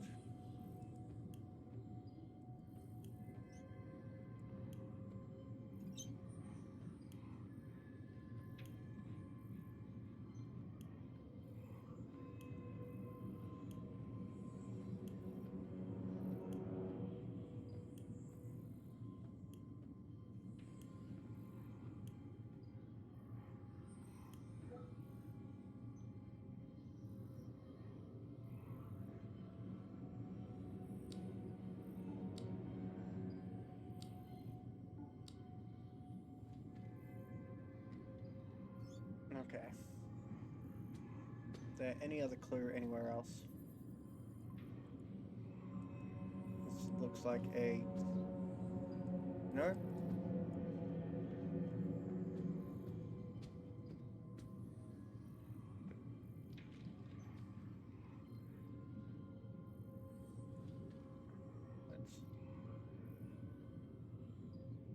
Can't quite read that. Okay.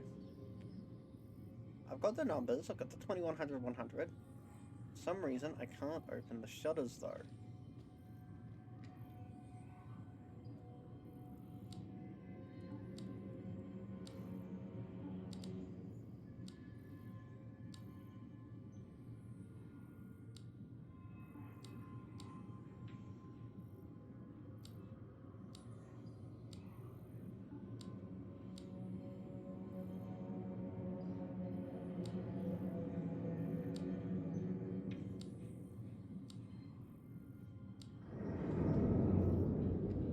Okay, that worked.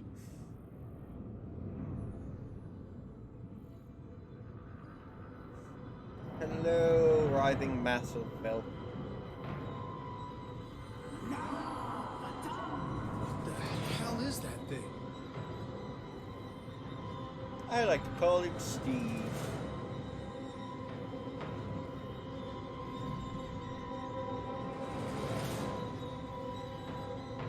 Is something gonna happen? Just... Look! It's a blob. Can't wait to tell my friends.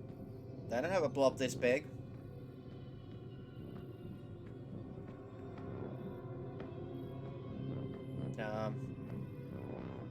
So the Lord God banished him from the Garden of Eden to work the ground from which he had been taken. Genesis 3:23. Okay, I guess that was the hint that should have been required for breaking into that computer. The clock is stuck on 4:23.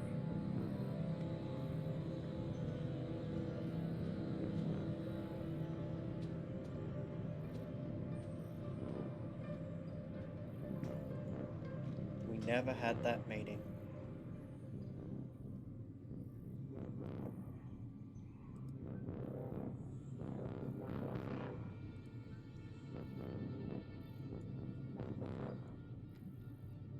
Says the doors will unlock once it is released. How do I release it? Where is the big button that allows me to release it?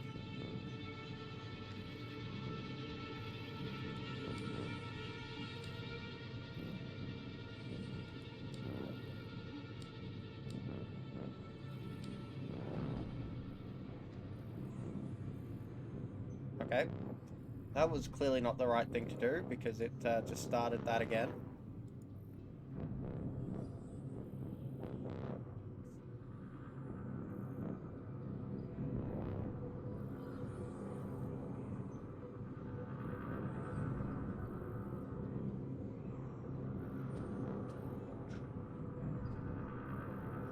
Oh, I can interact with this now.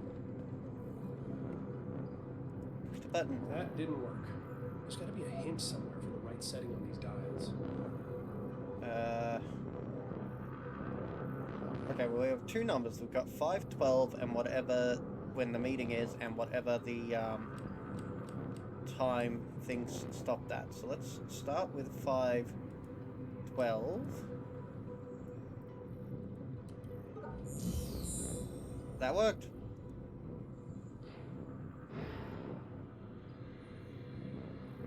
Brilliance. Yes. Let it connect. So let me just set this straight. The only way out of this compound was intentionally designed for... Oh, if we go into a lockdown, the only way out is to release the monster.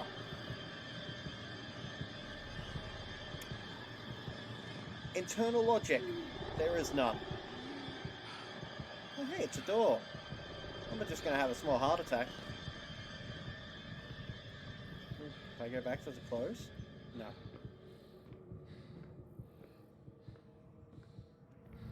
Our family therapist's office. I can still smell the musty leather sofa in the corner. My parents took me here when I started having night terrors. Okay, which means that Mum still existed. Some might consider my beliefs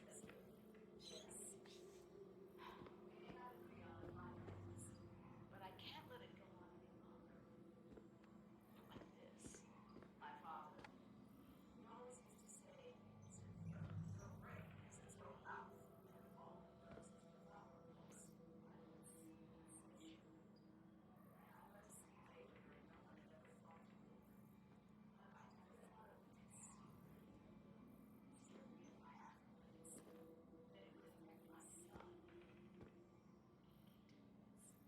Sure you can. It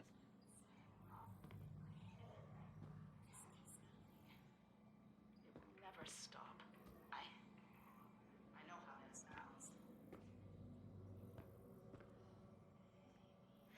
New patient Shane Newhart. That's me, 7-year-old male with mother Cynthia reporting night terrors with complex hallucinations. He claims to remember every detail. Mother encouraged him to describe the terror, and so he did. It is made of vines, tendrils, and teeth. He emphasized the teeth with human hands and face.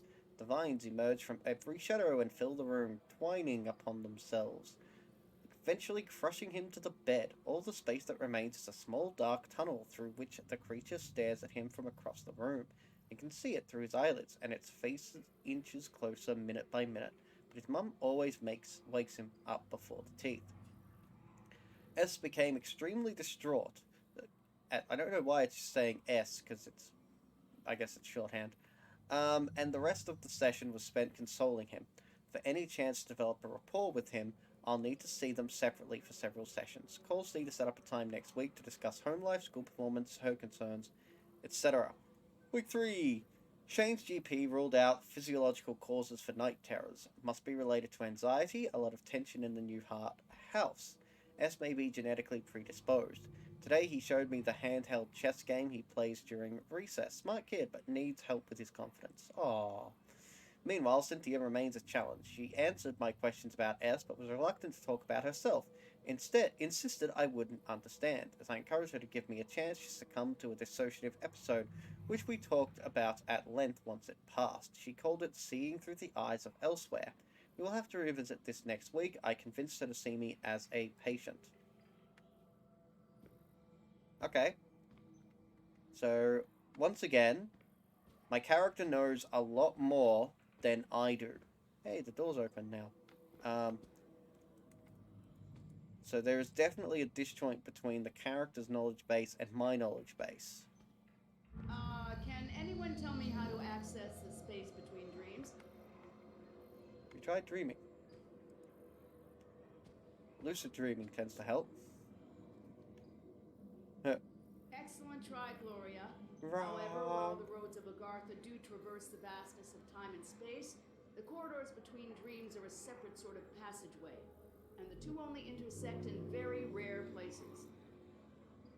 So, answer the doors of light. The fabled roads of Agartha are said to be able to take one throughout space and time, but that was marked as wrong.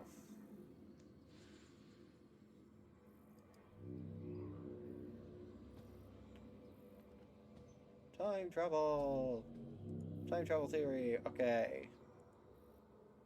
Wormholes and event horizons offer the possibility to go to impossible places. For some reason, that was called the doors of the universe. That's very cutting edge, Adam. And while the full answer to that is quite complex, that is still incorrect. Okay, fine. I won't go out the door. Jeez.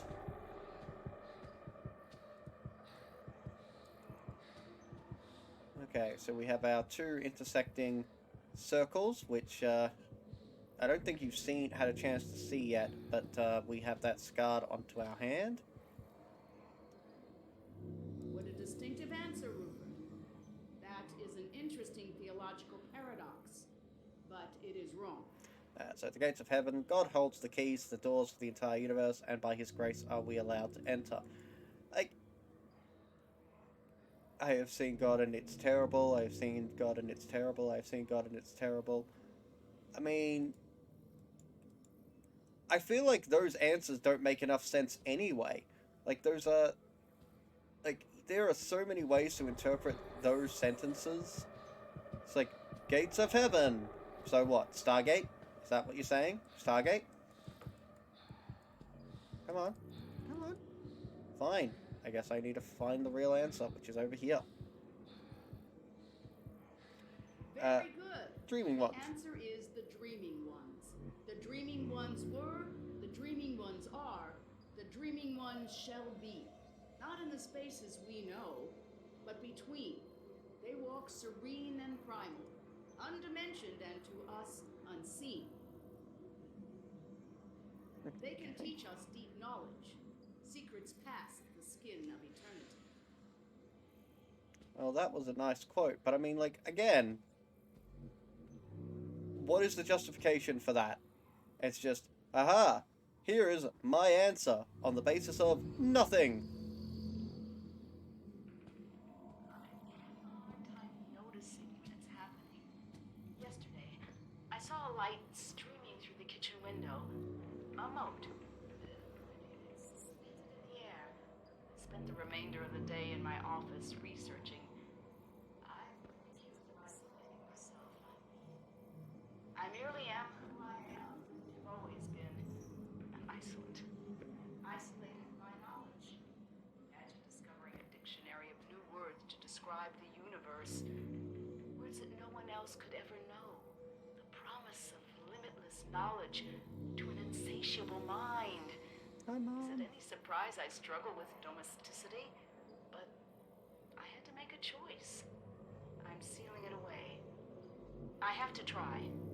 Shane is my universe. Oh, if only my name was Steven. Could have been Steven's universe. Week 14! Patient functioning continues to fluctuate. She is managing to find relief from auditory hallucinations by isolating herself in the basement. Symptoms waned, like, in the basement, where she keeps all the Lovecraftian tomes and, you know, her version of the filth and that sort of, like, yeah, genius. That's a great place to hang out. Symptoms waned enough to attend session today. Washed hair in basement utility sink, apparently. Manages to take care of Shane during dissociative periods. C twice trailed off into almost nonsensical babble, claims to have a lot on her mind with the upcoming publication of the latest book, and is not concerned. Not my first patient with such challenges, but for some reason I feel out of my depths here. Thinking about referring her to someone else. Increased dosage in the meantime. Shane is apparently doing well with support from his school counsellor. I'm sure he's glad to have his Thursday afternoons back. Also, what about Dad? Why is Dad not mentioned? Dad is clearly alive. Because we wrote him a freaking letter. It was one of the first things we discovered engaging in the game, is that we were trying to write our dad a letter. To tell him that we weren't actually in Antarctica, that we were actually on Mars. Oh yes, this is the tomb I was referring to earlier. The one that is in the basement, where she's washing her hair. That is a nice image though. Look at that, that is cool. Once you open the book, it's already too late. It's always too late. Well, I haven't opened it yet. Orochi contacted me this week. They've approached me several times in my career.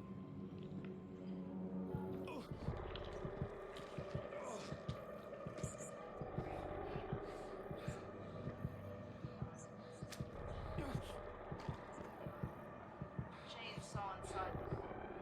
Just a glance. It was enough. They knew that.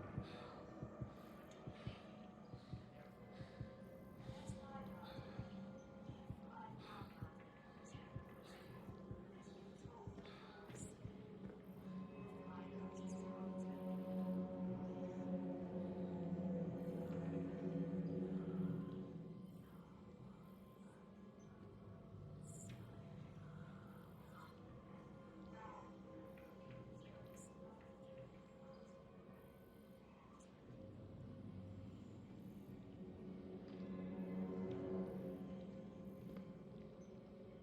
And so let me get this straight. I'm very protective of my son. They must not know how much I know. So I'm going to publish 3 books detailing everything I've know and learned. You're not very good at this keeping secrets game. Like, Orochi doesn't even need to hire you. They just have to wait for you to publish it anyway. It has been some weeks since I transferred Cynthia's care to a more experienced clinician. I can't stop thinking about our final session, even though my notes are sparse and the details hazy. Week 31. When did we stop seeing her? Did we stop seeing her after week 14? What the hell were all the other weeks then? Like, that actual name, that convention does not make any sense. Ever since there has been a gnawing at the back of my consciousness, a deep anxiety I can't shake. I find myself jolting awake after mere minutes or falling to sleep entirely. I know something is watching. I see it flickering in my periphery. It slithers in the split between seconds. It thinks I don't see, but if I take the dreams for myself, I will tell them. I will have to suspend my practice until I figure out what it wants. So, yeah, like, we have 14 weeks of seeing this person, seeing Cynthia for sessions. And then we've gone, you know what, I don't want to see this person anymore, I'm going to recommend it to someone else. Then for some reason, we open up her file more like 17 weeks later, decide to put it in as week 31, despite the fact that we haven't seen her for 17 weeks, approximately. And then we just add this to her file. Why? Why would we do that? This isn't a personal diary. This is her actual medical record. This is the sort of thing that you should be submitting to the other doctors. Like, why?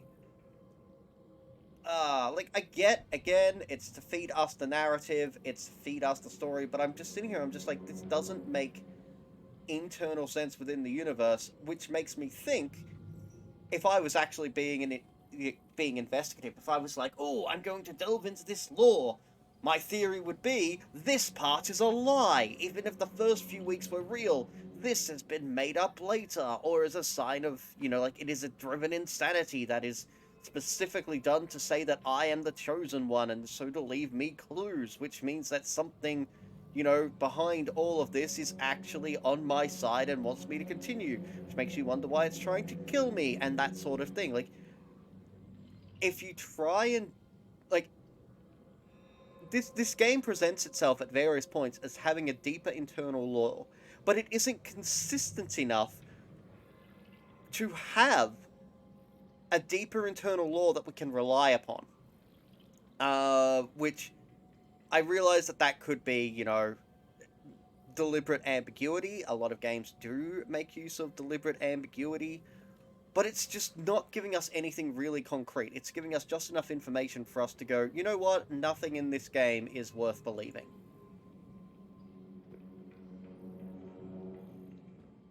Which leaves us with the surface level story at best.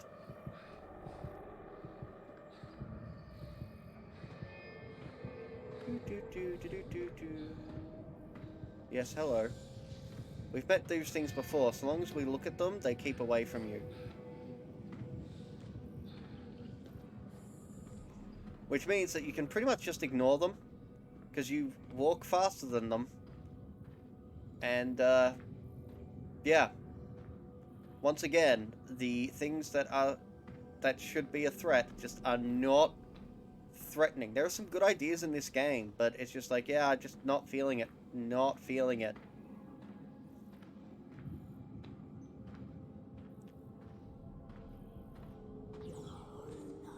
Quiet, Mum.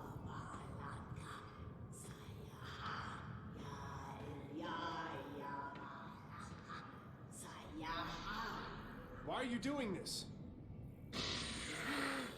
Hi, Mom. They cannot awaken. The moons bend above us. It is all but a... You'd think I'd recognize my own mum at some point. Please, I need you to help me. I thought I am. I was. I will. God damn it, who are you? Mum? There's no mystery here. Shane. I'm sorry, Shane. I've made so many mistakes. You were never supposed to be here. Mom? Why are you... How did you get here? My curiosity led me here. The pages of the Necronomicon revealed a mathematics I had never encountered, and a pathway to the dream world. I didn't know that once I made the choice, I could never return. The decision has weighed on me ever since. Weighed on you? Do you have any idea what that did to us? To Dad? Does When anybody? you left, it broke him. This is the first we're hearing He about it. searched for you for years. Shane, please, listen. Has it been you this whole time? In the base, haunting the crew? Driving us crazy with these nightmares? Stop! Do you The mind, struggle Shane? tears at my soul. It takes every ounce of concentration I have to remain here. I need your help, son. We must act quickly. When the ship passed between the moons, the twin dreamers were disturbed in their slumber. All the chaos you've witnessed, the filth, that creeping horror is only a fraction of the destruction that it can bring. If they corrupt the engine, the moons of Mars, the dreaming ones will awaken, and they will devour all of reality. You left me. You left us for a delusion. What the fuck do you care about reality? You're in this delusion, buddy. Reality is where my son lives. What do Oh. I need to do? Find the Gaia engine. I will help you do what must be done. Help me, Shane. Help me undo what has been set in motion. Please don't leave again. Don't worry. Fortunately, there's a We'll solve MacGuffin this. solved the Doomsday device that just happens to be around here somewhere.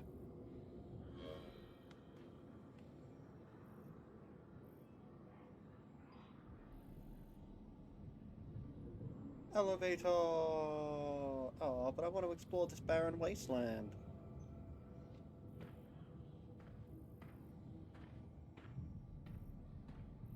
Okay, so one thing I want to throw out before we actually go up is... So, the dreamers are inside or have somehow been awakened by the two... passing through the two moons. Okay, fine. One of the plot points of this game was that there used to be multiple moons of Mars. So why hasn't reality been destroyed already? Like, what's so special about this one? What? Has it just been waiting for the... just like the entire plan is just like, yeah, we imprisoned them in these moons, and at some point they're gonna crash into the planet and die. Or wake up.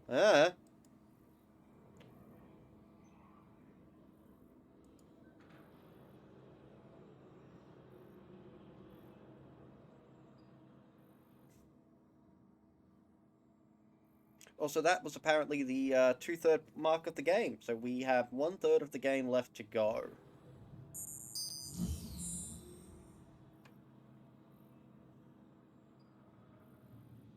Taking us a bit longer than I expected to get through it, but hey, I'm walking everywhere instead of running everywhere. Hi! Shane? Shane? Declan! Sorry, I don't know what happened. There's so much more down there, Declan. Clones, mind control, the dreamers, the dreaming ones. Declan, we have to find the Gaia engine. It's the only thing holding them back.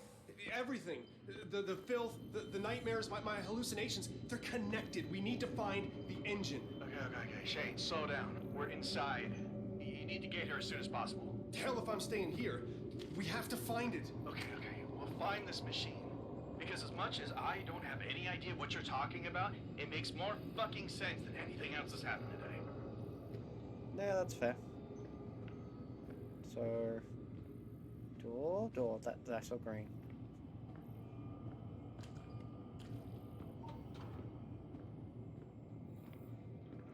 Yeah, I thought I killed most of these things, but apparently I haven't.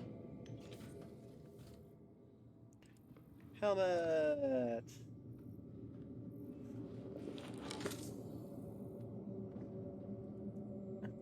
Let's pump ourselves full of some oxygen.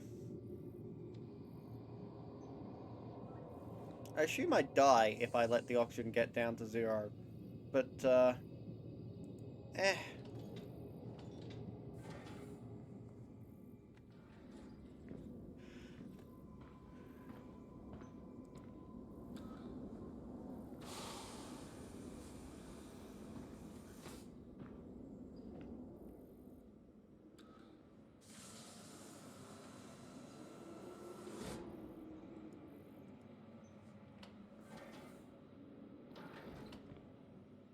Is there anything worth looking at in here yet?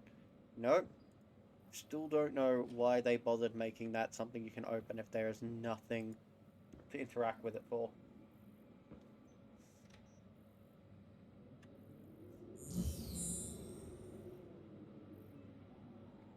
And now the game takes us where we need to go.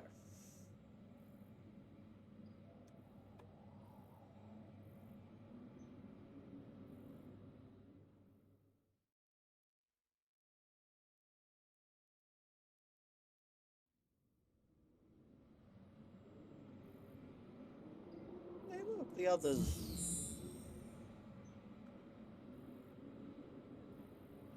Oh my god. I'm arriving at the door now.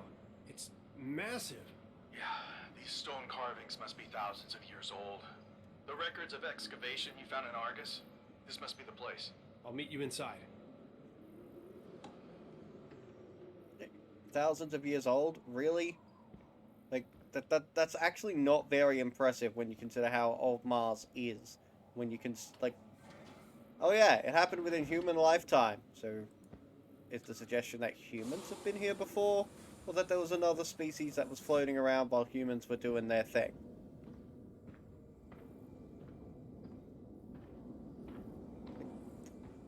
Thousands of years isn't that impressive. That's basically like saying, you know, while the Roman Empire was around, somebody built these. Doesn't sound so impressive when you put it that way. Does look cool, though.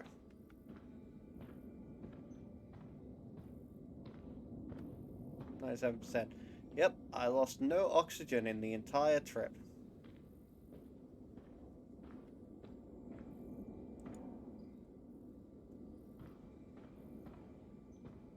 Okay, so... What am I doing? Okay, I'm supposed to go over there, apparently.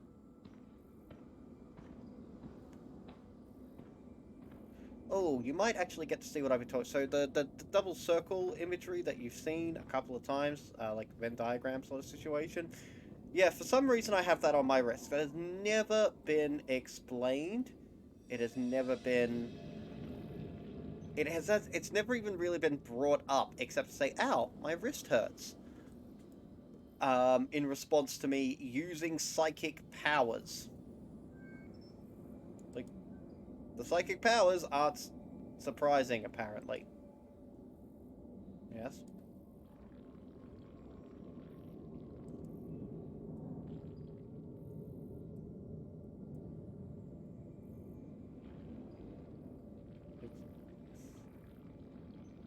What's supposed to happen? It is all green. Congratulations.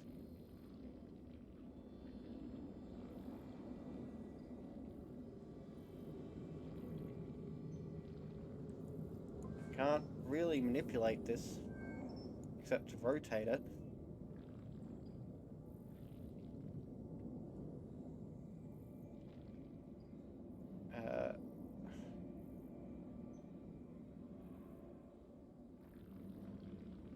Okay.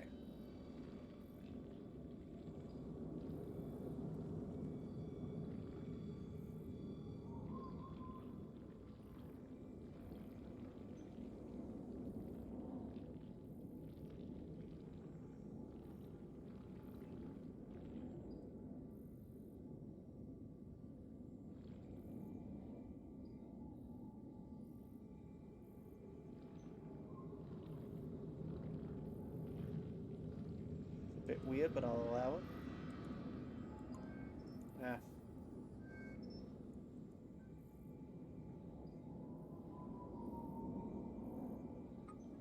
Gosh. Why does that exist? I'll have to figure out what's going on with that at some point.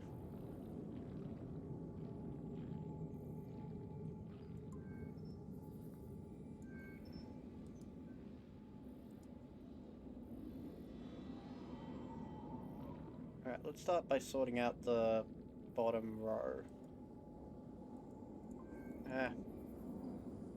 Keep screwing that up. The controls are not incredibly intuitive, unfortunately. So that looks like it lines up there.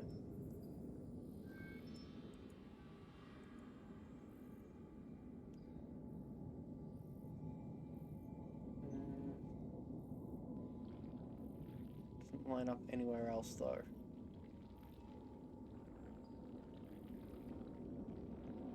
So let's try it again.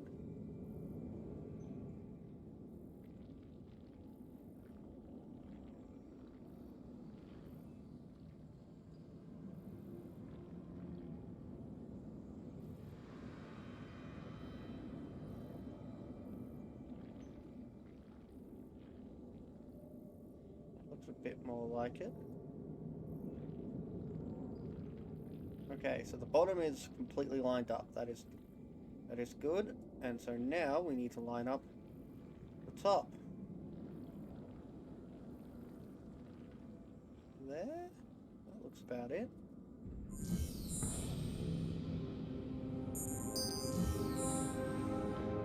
Wonder why it was in pieces. The others clearly opened it and went inside. Magnificent. The others who we've basically never seen before even once in this game.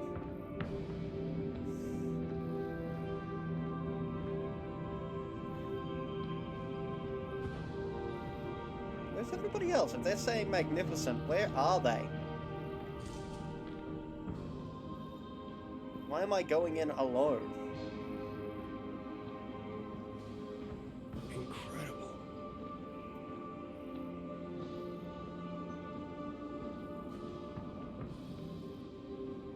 Okay, yep, cool. I'm inside this giant complex. The murals are so well preserved. I came here to learn from the ancients, travelers at the nexus of the dream world. No, I'm talking to Cynthia, that's why. Gaia engine, they discovered that immaculate machine spans both dimensions, powered their entire civilization, gave them pure vision, sight through time, knowledge unencumbered. With all the good that intense light and power brings, there is always someone or something who wants to claim it for their own. I craved it.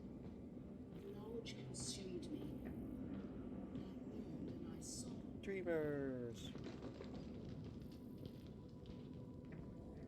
These murals, Shane. It's a warning they left here long ago. Why make them so gigantic? Let the will take over the Gaia engine. The universe is left to the wills of ancient things awakening from a million-year slumber. You and I, we are the final guardians. We must repair what has been broken. Reality will cease to exist. I see no problem with that. Also, this game has a very deterministic, fatalistic, Something under the ground not here. deterministic, fatalistic, Shifting through the sand. premise. Shit. Keep moving! Keep fucking moving! Get the fuck out of there! Run! Where are you people? I'm not gonna make it. Oh, shit. I gotcha! Move! I'm gonna hold them off! What? Dozy! Declan? Get back to the rover, Newhart! There's nothing you can do here! Hell no! I can help! I know what we need to do! It's everywhere.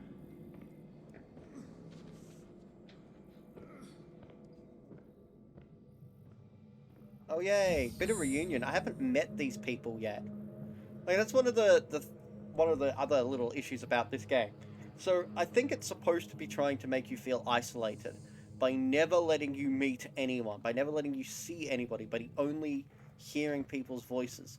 But all that means is that at the start of this game, from the very start of this game, the status quo was established as being you're on your own, you're not with anybody, you'll occasionally hear some voices over the radio. So I don't feel isolated because, well, this is the status quo. This is normal. Clearly this is all this guy does, is he works on his own and the others do other things and their voices over the radio. There was never any sense of, there's never any point of contrast. The engine! That must be it! It doesn't look like any engine I've ever seen. I'm coming! Hold on! What is this place? They found it! They found the engine! Cross the threshold. You must reach them.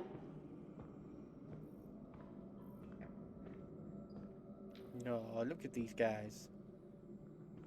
Who's got a lovely little face? Yes, you do.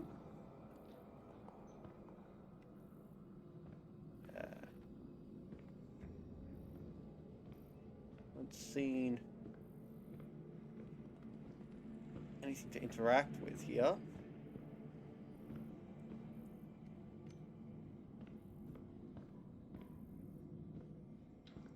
I mean, did the others even come this way? Because it's not like things are open. Okay, there we go. That looks like the way to go. Yeah. I can feel it crawling underneath the stone. Runes. Language. A key, maybe. Their eyes, they are forever open, never blinking until they crack like eggs and reappear. Declan, snap out of it. Here, take this. Ah, and I like that one. What am I supposed to do with it?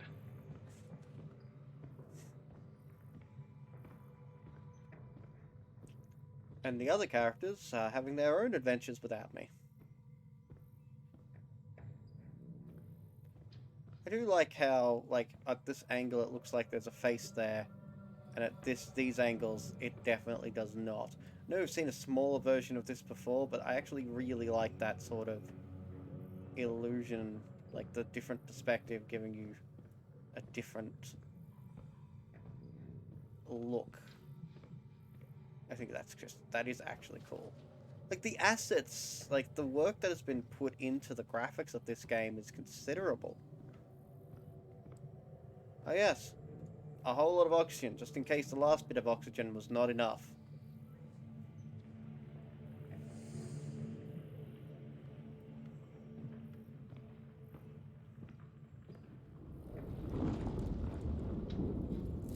Oh no, a light.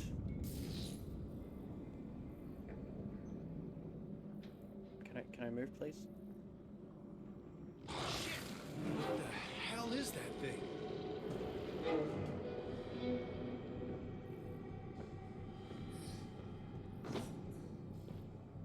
The sand is shaking. Not good.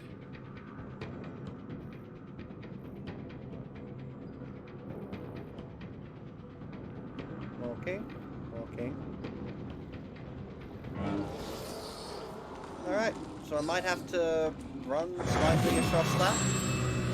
Ah, that noise. I actually forgot about that noise. It's been so long since we died. Ah, sorry about that. Ah.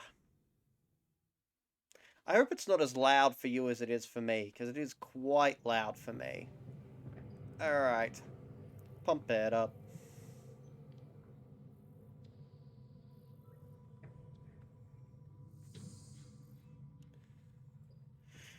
Okay, and now we watch this sequence again.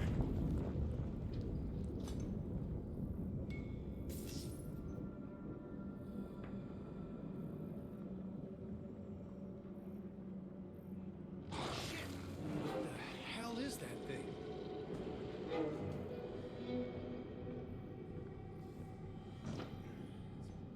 The sand is shaking. Not good.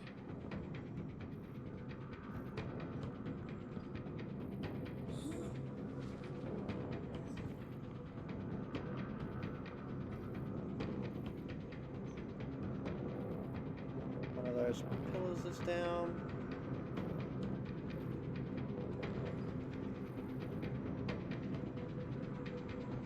I feel tremors.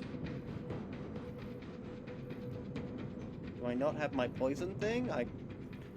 Previous game I was poisoning those sorts of things. Did I run out of it?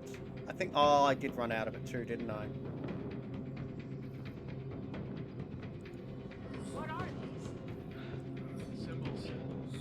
Language. An unlocking mechanism? Declan, what are you doing? That did something. Holy shit, it's spinning faster. It's working. Then again. I guess I can't climb up there for some reason.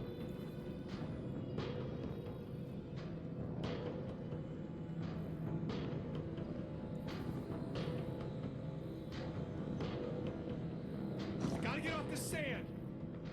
I feel like I could just walk through it. I don't actually feel the need to run. I am running, but I don't feel the need to.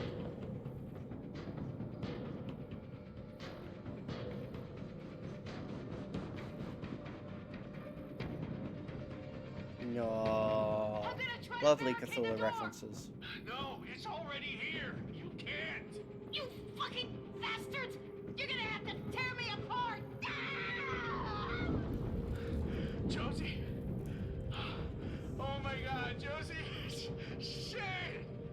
Oh my god, character we never actually got to meet. I have no connection with this person who has just died. I barely have a connection with this person who's crying, because you are just a voice. A voice who, when you were sharing your deepest dreams and secrets and life stories, we cut away from, so I didn't get to hear any of them. I have very little connection to you, Declan, but I do have a connection to you. Josie? Nothing. Absolutely nothing. Ooh, that's pretty. The Immaculate Machine.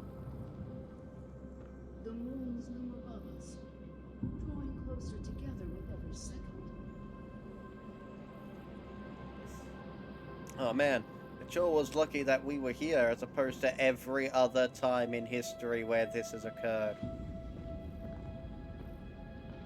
No! Josie! My God. This is the first time we have seen Josie, and all we are seeing is a spacesuit. And I'm just gonna breathe, you know, just like get some oxygen while chilling next to my my friend being strangled here. I'm not in any danger at all, apparently. See what I mean? How is any part of this game threatening when I could just chill next to the monstrous thing that's eating my friend? No. Declan! Fuck, this can't be happening. Shane, Hey, how's it going? listen to me. You can't trust her. She isn't who you think. And if she is who you think, she doesn't deserve you. It's not great logic there. They told me to load it into the Invictus. Fail safe. They said I'd know when to use it. Said I'd know if I should. Well, it's now, Shane. That's you. I won't be coming along, buddy. Oh no, friend who I've only been told about our friendship before. And tell your mom to fuck off. For me. Okay, so nobody told you about my mum. Shit, Declan. I'm sorry. How do you know about my mum? I'll finish this. This is the end. You can't let your friends die in vain. You have to complete what they have started. I cannot do it alone, Shane. My form, it shifts in the in-between. I will guide you. Be my hands. I'm ready. Okay.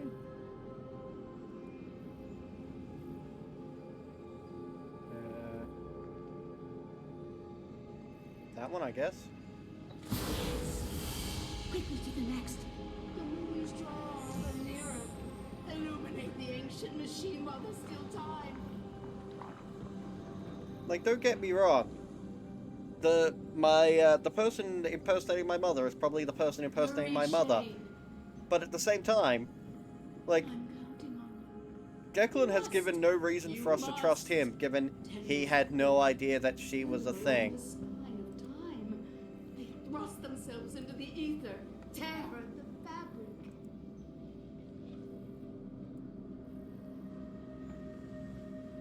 Okay, let's see. Is that one correct? Yes, that one is correct. So, one.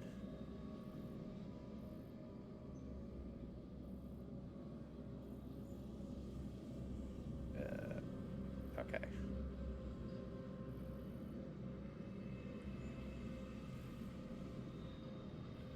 So I think that this one actually belongs.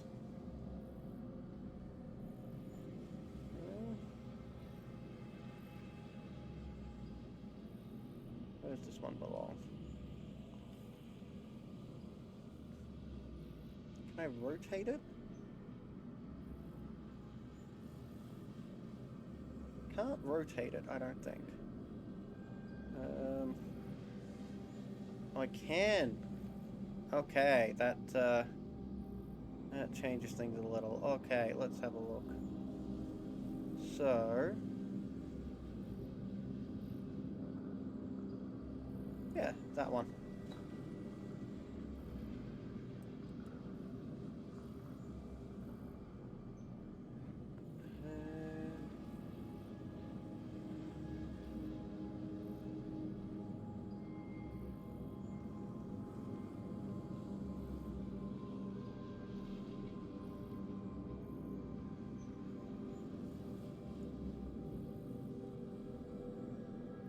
go.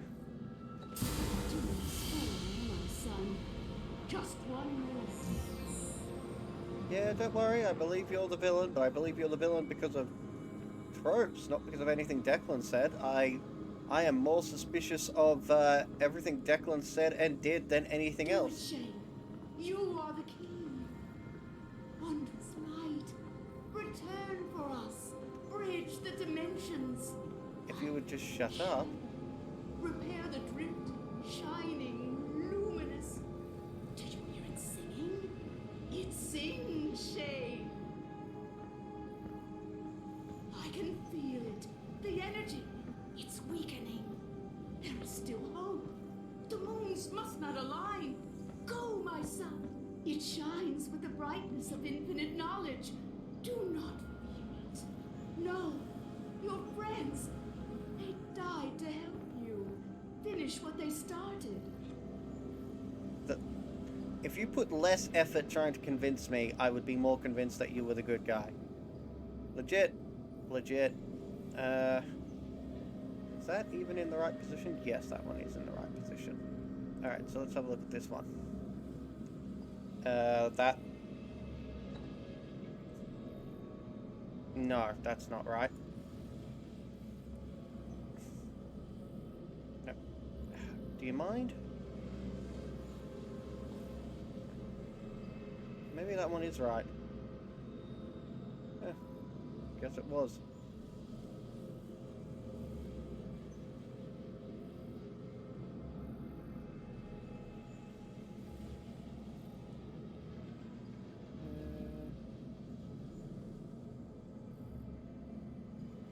Oh, no, that one.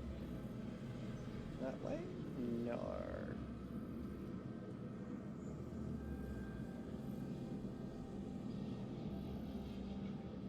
That one?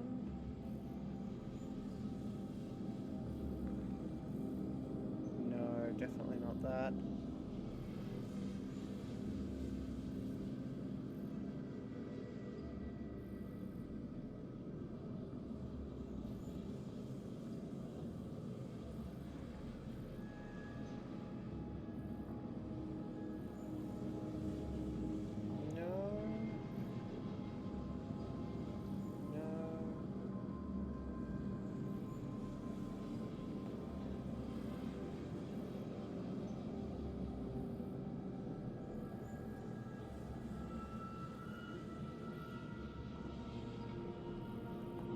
That one, maybe?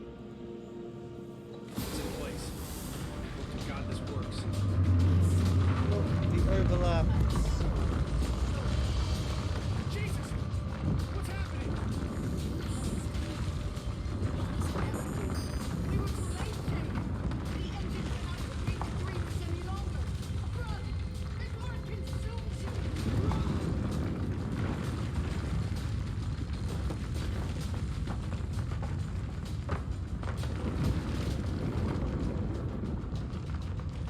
Oh yes, look at me run.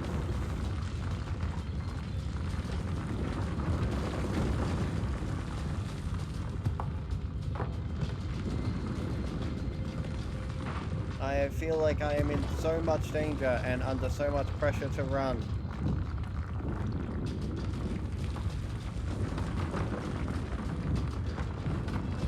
See, that feels more like it. I almost felt like it was going to crash.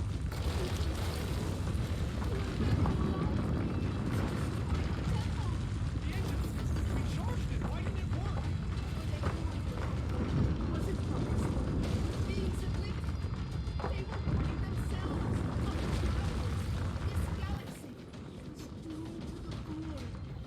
The awakening is inevitable.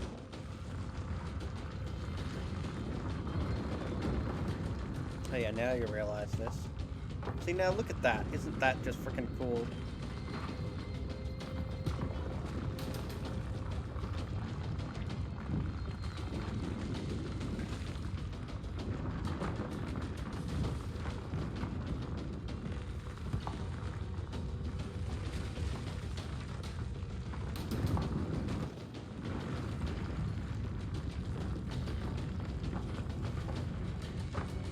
There has to be something we can do! It is too much to restore the machine.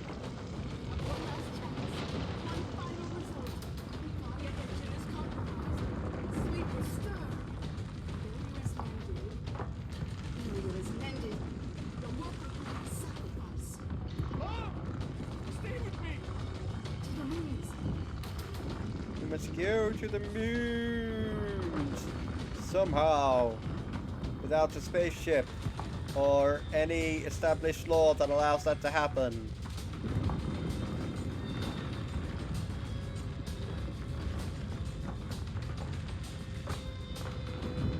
He says as he walks through this very slowly, theoretically crumbling complex. It sounds like it's crumbling.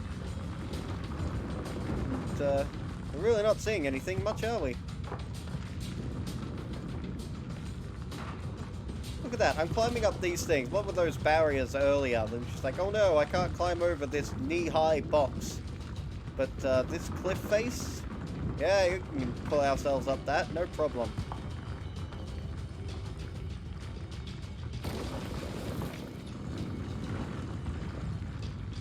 Don't worry, we'll be fine. No stress. See?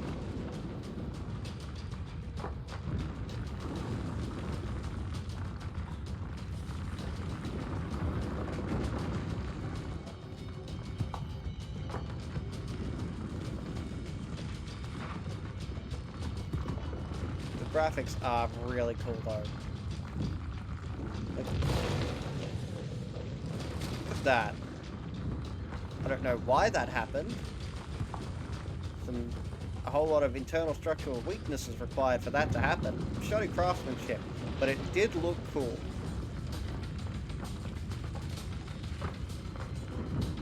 Fair, the way that this entire complex is collapsing is just really weird.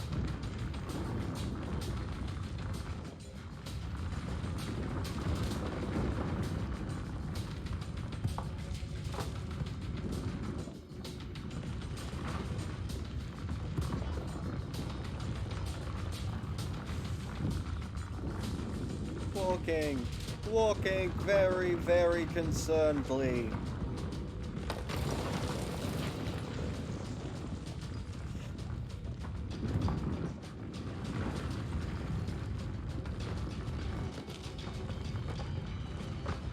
Let's take our time. Okay, that looks like a way out. Oh no, I'm on sand.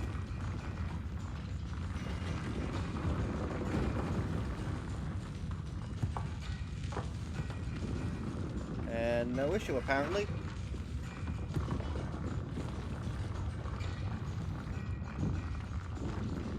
Oh, door's gone. Oh, it came in from the side. The dreamers, Phobos and Deimos. We must close the rift, shut the gate. Jane, How did you get out? Servant entrance. you were marked. Sent him. Chosen. I don't know what's going on. It's all falling apart. Everything. What do I have to do?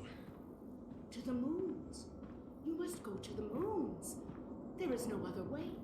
Fly to the stars, to where the Cyrano broke the barrier and slipped from the sky. What barrier? It literally just broke atmosphere, like the rest of us did. Probably multiple times.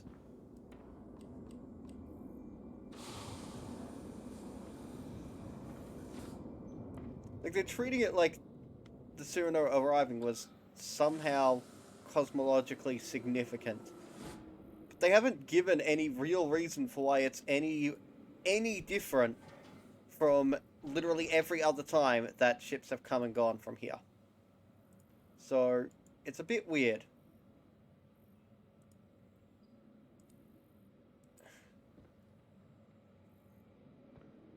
Oxygen level 63%. Oh, To the that was launch a thing. pad. The Invictus should be ready to fly. I believe in you.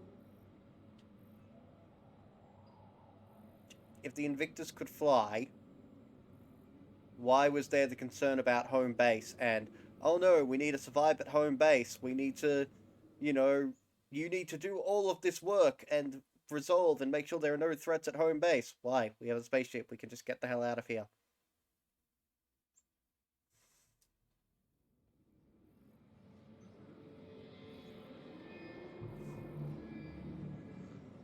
And now I am Matt Damon.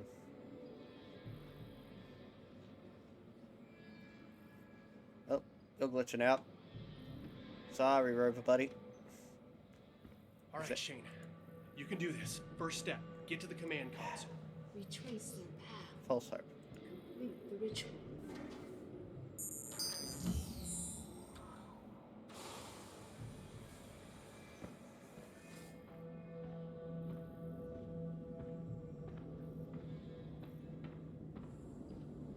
I guess we're gonna go in here first. Something got here before me. Not good.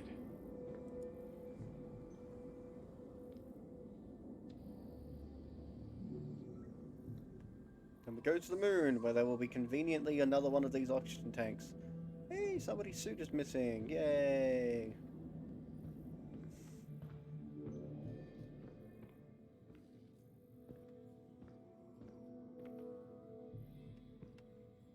Garbage bag.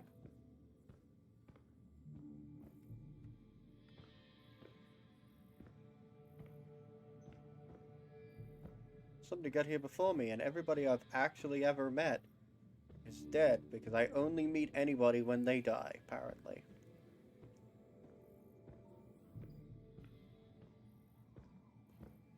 Does that go outside, or just into another room? Into another room. Let's check out. It's an infirmary, apparently. It's locked. It's locked. First time I've encountered something that's locked like that in the whole game. I wonder if that's something that, if I can't access it now, I can come back to access later, maybe?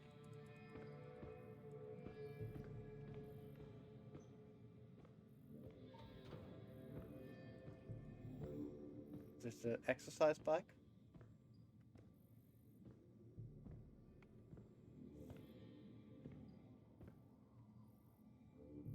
Not sure why I'm even in here, to be honest. Like, why did I come in here? Like, I just went in here because it seemed like the obvious place to go, but really I should have gone straight to the spaceship, right? What is the internal game's justification for coming into this building? Unless this... I didn't think this connected to the spaceship at all. From the outside. Blah, blah, blah. Solar site. Solar site.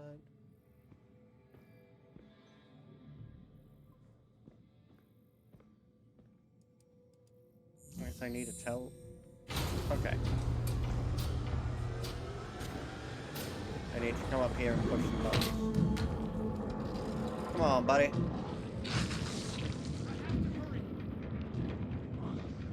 And by hurry, I mean walk.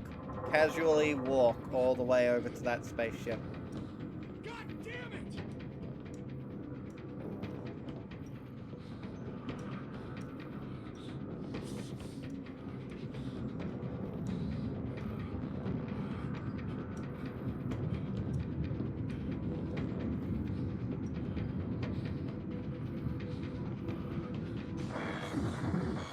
Oh, that was trippy. Hey, bud. No! Not now! They're going to destroy the ship! Can I get through there? No?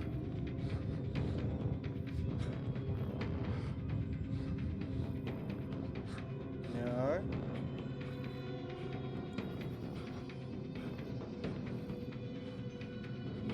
How do I walk around this?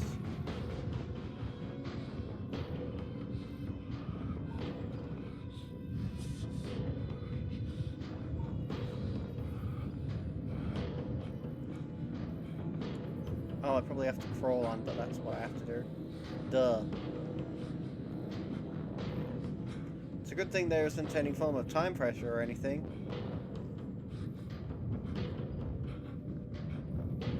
Shit! Speaking of there not being any form of time pressure. Those things are back!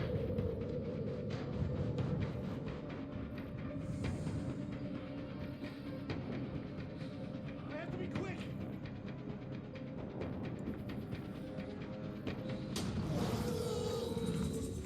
If I can just make it to the rocket! Ah. I didn't think I died there. I actually thought I survived. Like, the thing came up and I was still moving.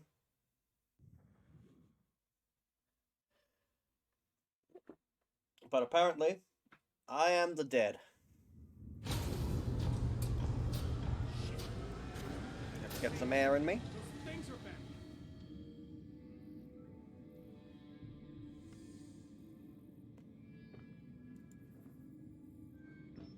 I have to be quick.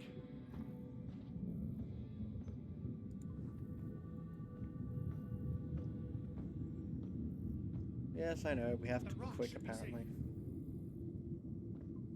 If I can just make it to the rocket.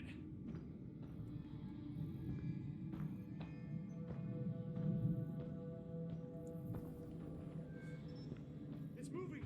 Run! Just run!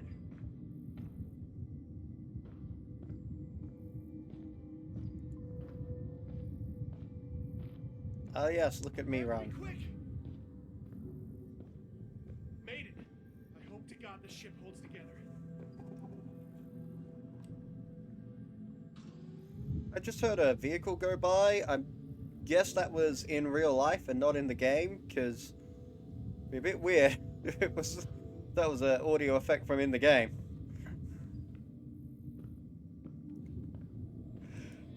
See, why didn't we just leave? Why did we, as a group, not just leave earlier?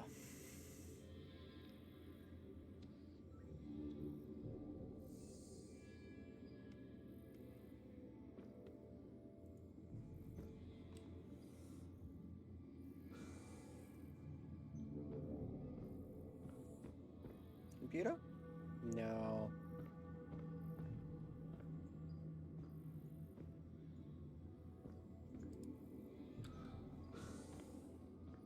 That's where I came from.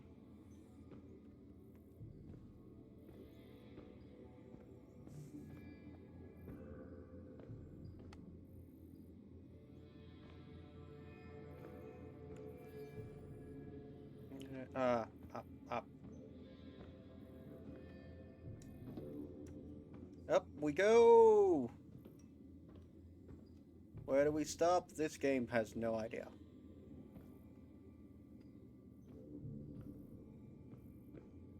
Getting close.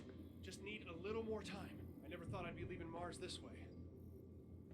Wait, so I climbed up to this floor only to have to climb up to the next floor? Okay. We're doing this. We are very slowly climbing.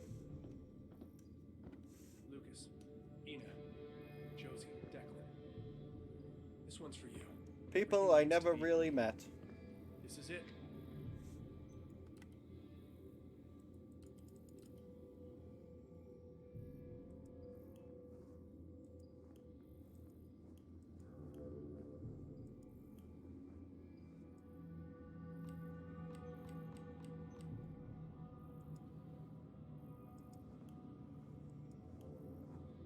Complex puzzles are complex.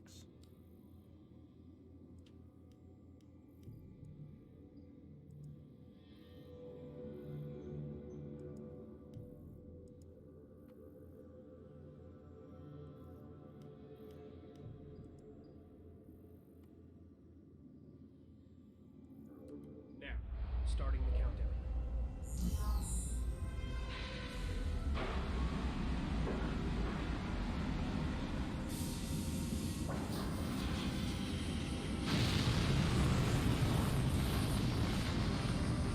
Could I be able to see what's happening out there?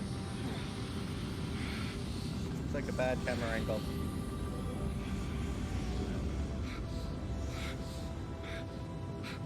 Clear up the atmosphere. Trajectory is set for orbit. What do we do next? Mom? Mom, are you there?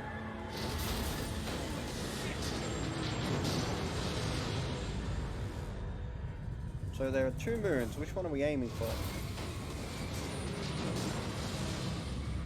Neither, apparently. We just destroyed the ship. This is everything you are. Just you alone. It's time, Shane. Time for what? The end of Neon Hush, my Genesis. sweet boy. It's almost over. No! This is wrong! You want to release those things! They must be free, so that I can be freed. You destroyed the Gaia engine with your corrupted hands. Please, Shane, help me. Oh no, spontaneously gone down to 4% oxygen.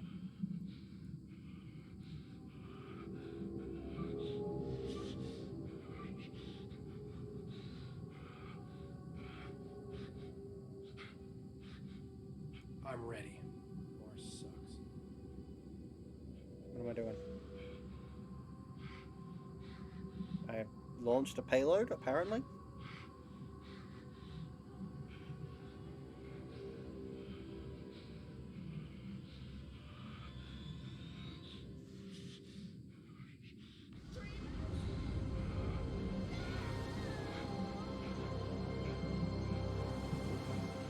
And in the end, the problem was solved by firing a nuke at it. A minor nuke that I'm not entirely sure why we had in the first place. But we did, in our spaceship. Our spaceship used to set us free, we had nukes.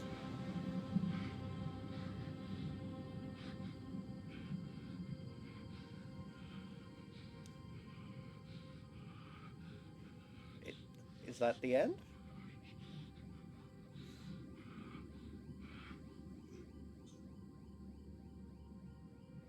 Okay, so we don't have an answer for why I have the scars on my hand, which you didn't really get to see at all, because it was only used for one section of the game. And it wasn't explained there.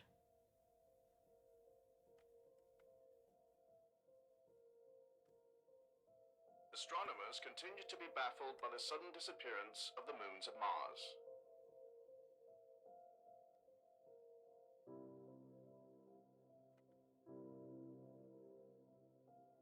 Okay. NASA has called a press conference to address the speculation that a manned secret mission to Mars.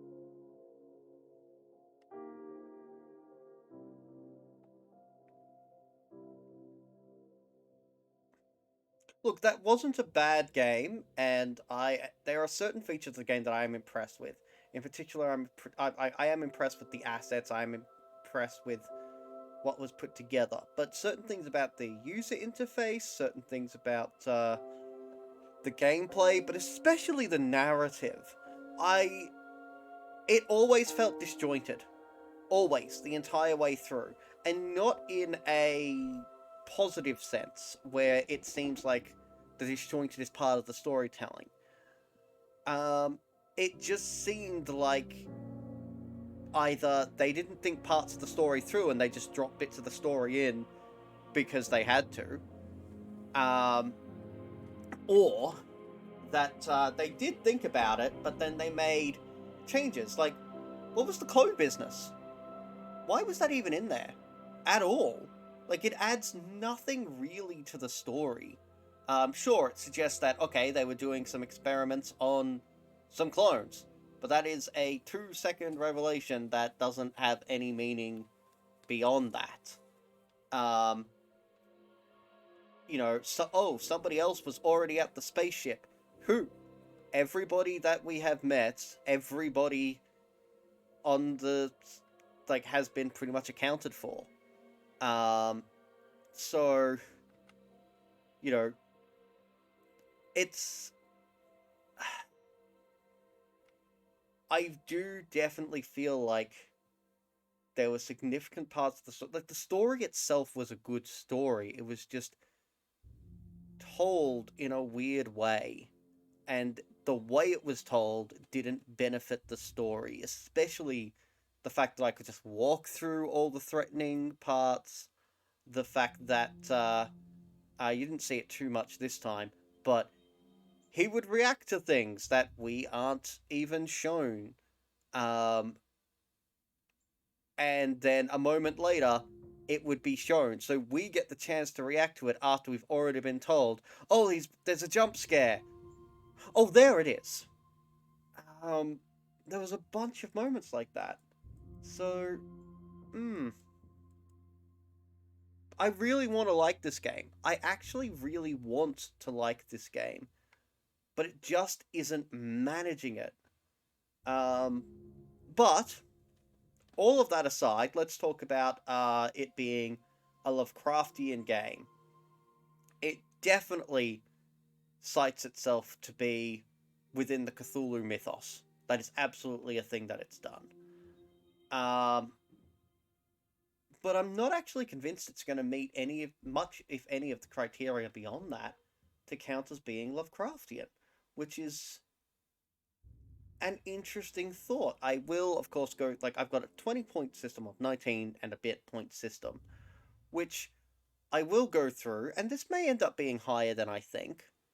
Um, but I'm not convinced this is actually going to be very, very high up at all. And I've said it before, is that just because a game has got um, the Necronomicon, just because the game has got um, for target certain terms developed by Lovecraft, that doesn't make it Lovecraftian. I'll accept that it makes it part of the Cthulhu mythos, but it doesn't necessarily make it Lovecraftian. There is a distinction there.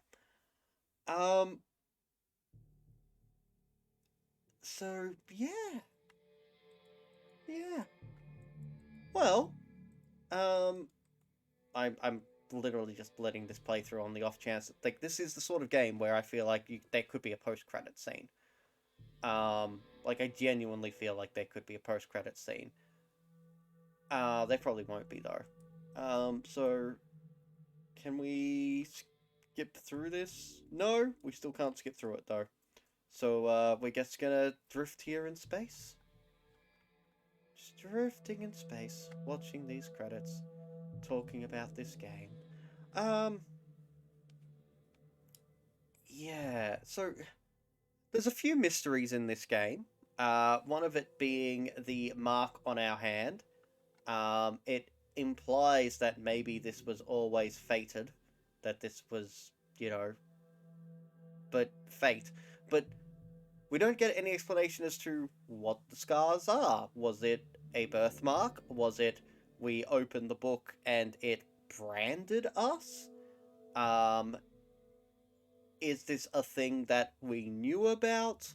Because there's a bunch of things that our character seemed to not care about, whereas other things he did care about, which we assume in a continuous narrative um, implies that he knew some of this information, that a lot of this wasn't a mystery for him. Sort of like how we don't know our way around the base, when we're walking around, and there's no map in this game, and the objective is in this direction, is not very informative. But presumably he knows his way around, because he's been working here for weeks. So there's a fundamental disjoint between the information the character has, the knowledge the character has, who the character is, and us, the player.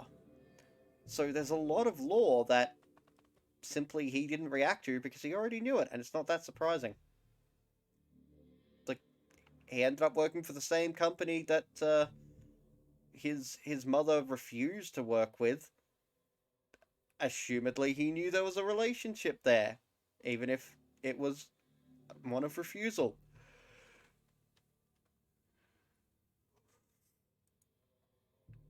Yeah. I really want to like this game. I really do. But, hopefully it was at least fun for you to watch. Hopefully I kept you at least relatively entertained, but also hopefully the game itself was fun to watch. Even if hopefully you came away with a different opinion to what I did about this game, actually. I would love to find out that you've loved this game. And one of the things that I do when I'm assessing these games is I do look at reviews. So I look at various critical reviews of major review companies, but I also look at Steam reviews and popular reviews to just try and get an idea of what people think about the game. What are their biggest complaints about the game? What are the things they love most about the game? And trying to see if there's any commonalities across those sorts of things. Yay! Q&A. This is, if I could work in the industry, working as a Q&A professional would absolutely be my dream job. Like, I'd love to work on story and narrative. But everybody can do that. Everybody does that. Everybody has stories that they want to tell. Some people are better at telling stories than others. But if I would work in the industry, if I wanted to work on somebody else's project, I would want to work in QA. I would want to be the person who sits down and goes, cool, what is your story? How does it go together? How does the game reinforce that story? You know, do we have glitches in the game? Do we want to get 20 people to play this game?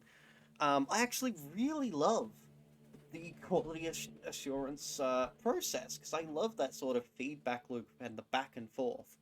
So that would be exactly what my dream job would be. But I probably won't ever get that job because I have my disability, which makes things a lot harder. And let's face it, a lot of these games are small companies, which often involve, like, if I were to join an indie company, if I were to try and be part of an indie company, QA is not the biggest thing because QA is something that the larger companies want. The smaller companies, the group, everybody does the QA. So I need a different skill set. I need another skill set to bring to the table. And yes, I've got some narrative skills. I definitely have narrative skills. I'm trained as a writer, script reader, and a bunch of things like that. But again, everybody has that. Everybody has that to a certain extent. And even if you don't, um, everybody wants to work on their own vision. So you have to have other skills to bring to the table if you want people to work on your vision. I think that's the end of the credits.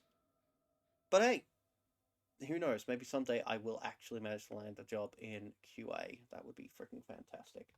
Is there a post credits? No, there isn't a post credits scene. But I want to have a look at the.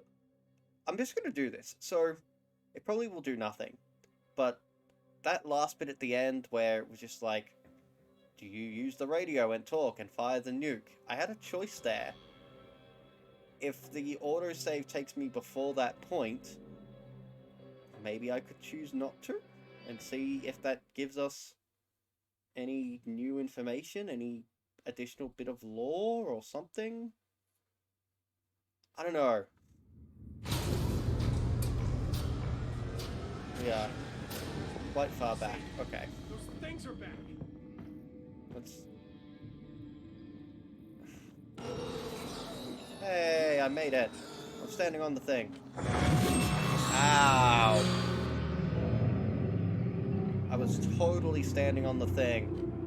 I was going up. I was going up. uh. Anyway, I just actually got a 2-second chance to have a look, and I see I've actually got quite a few people watching at the moment. Hello! I think that the current number of people watching is, it's not my record, but it's definitely up there. So hello? I'm sorry I can't, if you've been messaging, I haven't really been able to see it, because Twitch, I can't, I'm having issues with seeing Twitch at the moment, with this game in particular. Just, I can't properly manage the full screen windowed mode business. Oh, really? I thought I was on the rock. Sorry about that. I'm doing worse this time than I did the first time. Yeah, so if you if you popped over to Twitch and have tried chatting to me, I apologize that I haven't been able to respond. But I will soon. Now, speaking of I will soon and all that sort of thing, I'm not sure what time it is, but I imagine I've got time to either start or switch over to another game after I see what happens here. So I hope to God the ship holds together. press the button. Push the button and let me know before I get the wrong idea and go. We're gonna blow this moon off of the face of Mars. It could have been so much better. It could have been, but it wasn't, because that is not what I do. Push the button. Push the button. No atmospheric pressure nonsense for this ship.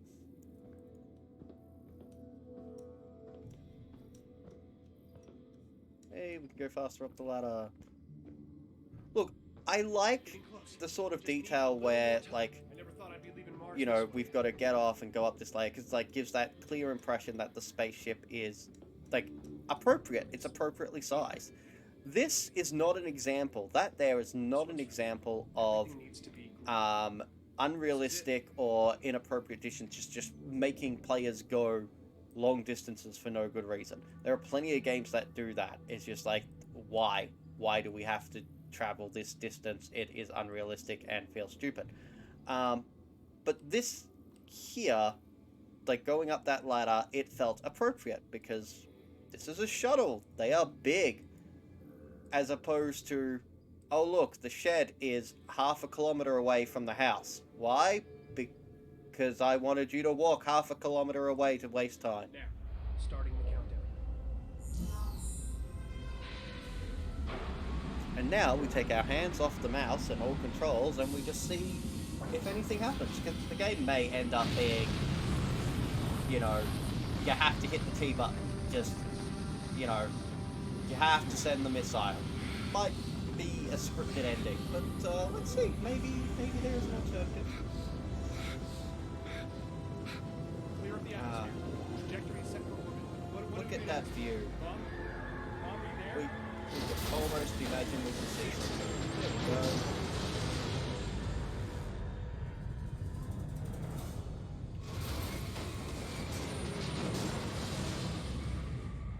Not sure why the ship disintegrated.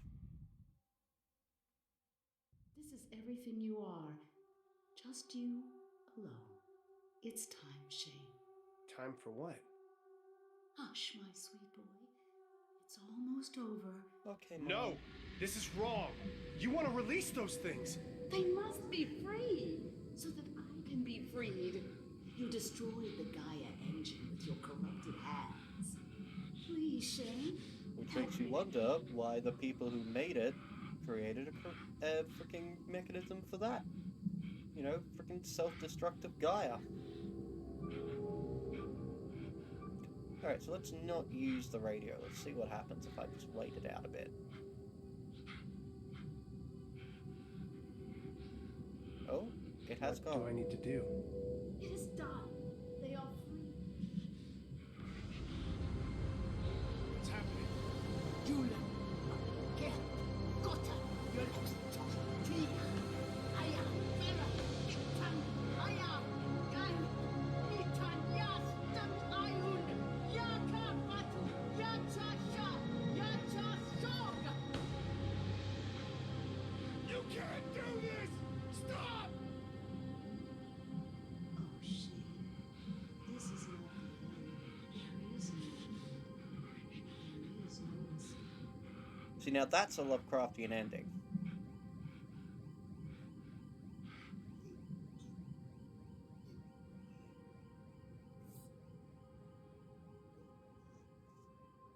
Or at least more Lovecraftian.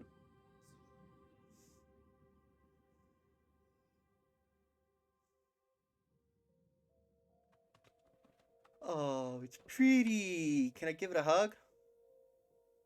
I want to give it a hug. Astronomers continue to be baffled by the sudden disappearance of the moons of Mars. And the sudden emergence of a giant tentacled monstrosity? Did you forget to change the audio so that... NASA has called a press conference to address the speculation that a manned secret mission to The disappearance of the moons isn't the problem, the giant tentacled mass is a problem. Surely NASA has noticed this. You noticed the moons were missing, but you didn't notice the giant tentacled monstrosity that was in its place?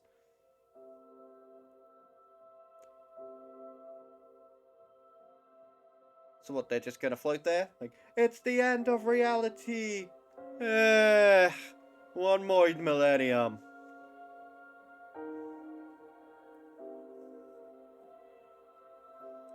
Okay, and I guess we float here. Or we quit to main menu. All progress since last checkpoint will be lost. Yeah, it's fine. There was no after credit scene. Okay, so that was Moons of Madness. It was lovely having all of you present. And it is 9 o'clock. I could probably start another game or play another game. Let's see. I'm going to give you guys a chance to tell me. Like, you can just, if you're on Twitch or on Facebook, you can just leave me a message, and I will take a look at what you say. Let's have a look at what games I've got. Game schedule. Okay, so we have done. I'm actually just going to bold all the games we have done. PT is actually one of the games that I need to play. I actually forgot that I need to play that one. Haven't done press device. PT is it's normally on PlayStation. I did find a version of it that's on computer, but I haven't tested it yet. So if we wanted to try and do that one tonight, I would want to test it and I'd want to make sure it works. And all that sort of thing. So maybe we could do that one. Cthulhu Saves Christmas is something that we have. Well, we just did Moons of Madness. Cthulhu Saves the World, we haven't quite finished. I could easily do that one, but I wanted to do some grinding of that one off camera first, because at the moment there's a bit of a grind to progress, and I feel like that would just be boring for you to watch. House of Ashes, I've played through that once already. That was fun. I want to play through it again, because I feel like there's potentially so much there that I could explore, and there might be more. There's definitely more content because of how that game is structured. So I'm very interested to take a shot at that, but that is a multiplayer experience, so I'd like to do that as the multiplayer experience. So that will have to wait until I have a multiplayer partner, which I have a couple of people who've expressed wanting to play that with me. So I'll probably play with somebody else. But we'll see. We'll see who I play with. Gibbous, we're starting to enter into the much longer game, so... Ooh, Lovecraft's Untold Stories is 5 hours. That could be a nice one to potentially start. Conversely, Sunken Sea, while it is a very long game, I am familiar with the game. I have actually played a decent amount of that game. Or we could just jump straight into Sucker for Love. Quake is a good option. Why is... Oh, because this is arranged by the maximum playtime as opposed to the minimum. So Quake might be a really good one for us to crack open and play if we wanted to continue play tonight. Yeah, I think either Quake or Lovecraft's Untold Stories would be the best one to play next. So I've got a couple of nice ones. So Give Us a Cthulhu Adventure. I really want to play that as one go, if possible. So not tonight. And same with Strange Horticulture. That'll definitely take more than one go, but I want to have quite a few hours to spend for the first run of it. And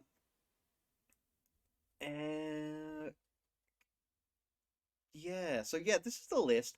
The other thing that we could do, actually, is Cultist Simulator. So I've been playing through Cultist Simulator. I've started to get somewhere through Cultist Simulator, but I still don't really fully understand how to play and what I'm doing. I haven't won a single run, and you've got to win, as far as I can tell, you need to win a lot of runs for you to really progress in Cultist Simulator, and I have not won a single one yet. So Cultist Simulator could be a good one for us to explore if we want to keep going tonight as well. But you can see the list here. That is the current full list of games that I have to play, of which a few of them have been played at least a little bit. But give me your thoughts. Send me a message on Twitch, send me a message on Facebook. Tell me what you would like me to play. In the meantime, that is going to be it for today. I am going, well, for this stream, I'm going to stop this stream, take a look at what anybody has messaged me, and maybe I'll be back in 15 minutes, maybe a bit longer. We will see. All right. If I don't see you, have a lovely morning, afternoon, evening, whatever time it is for you. Farewell.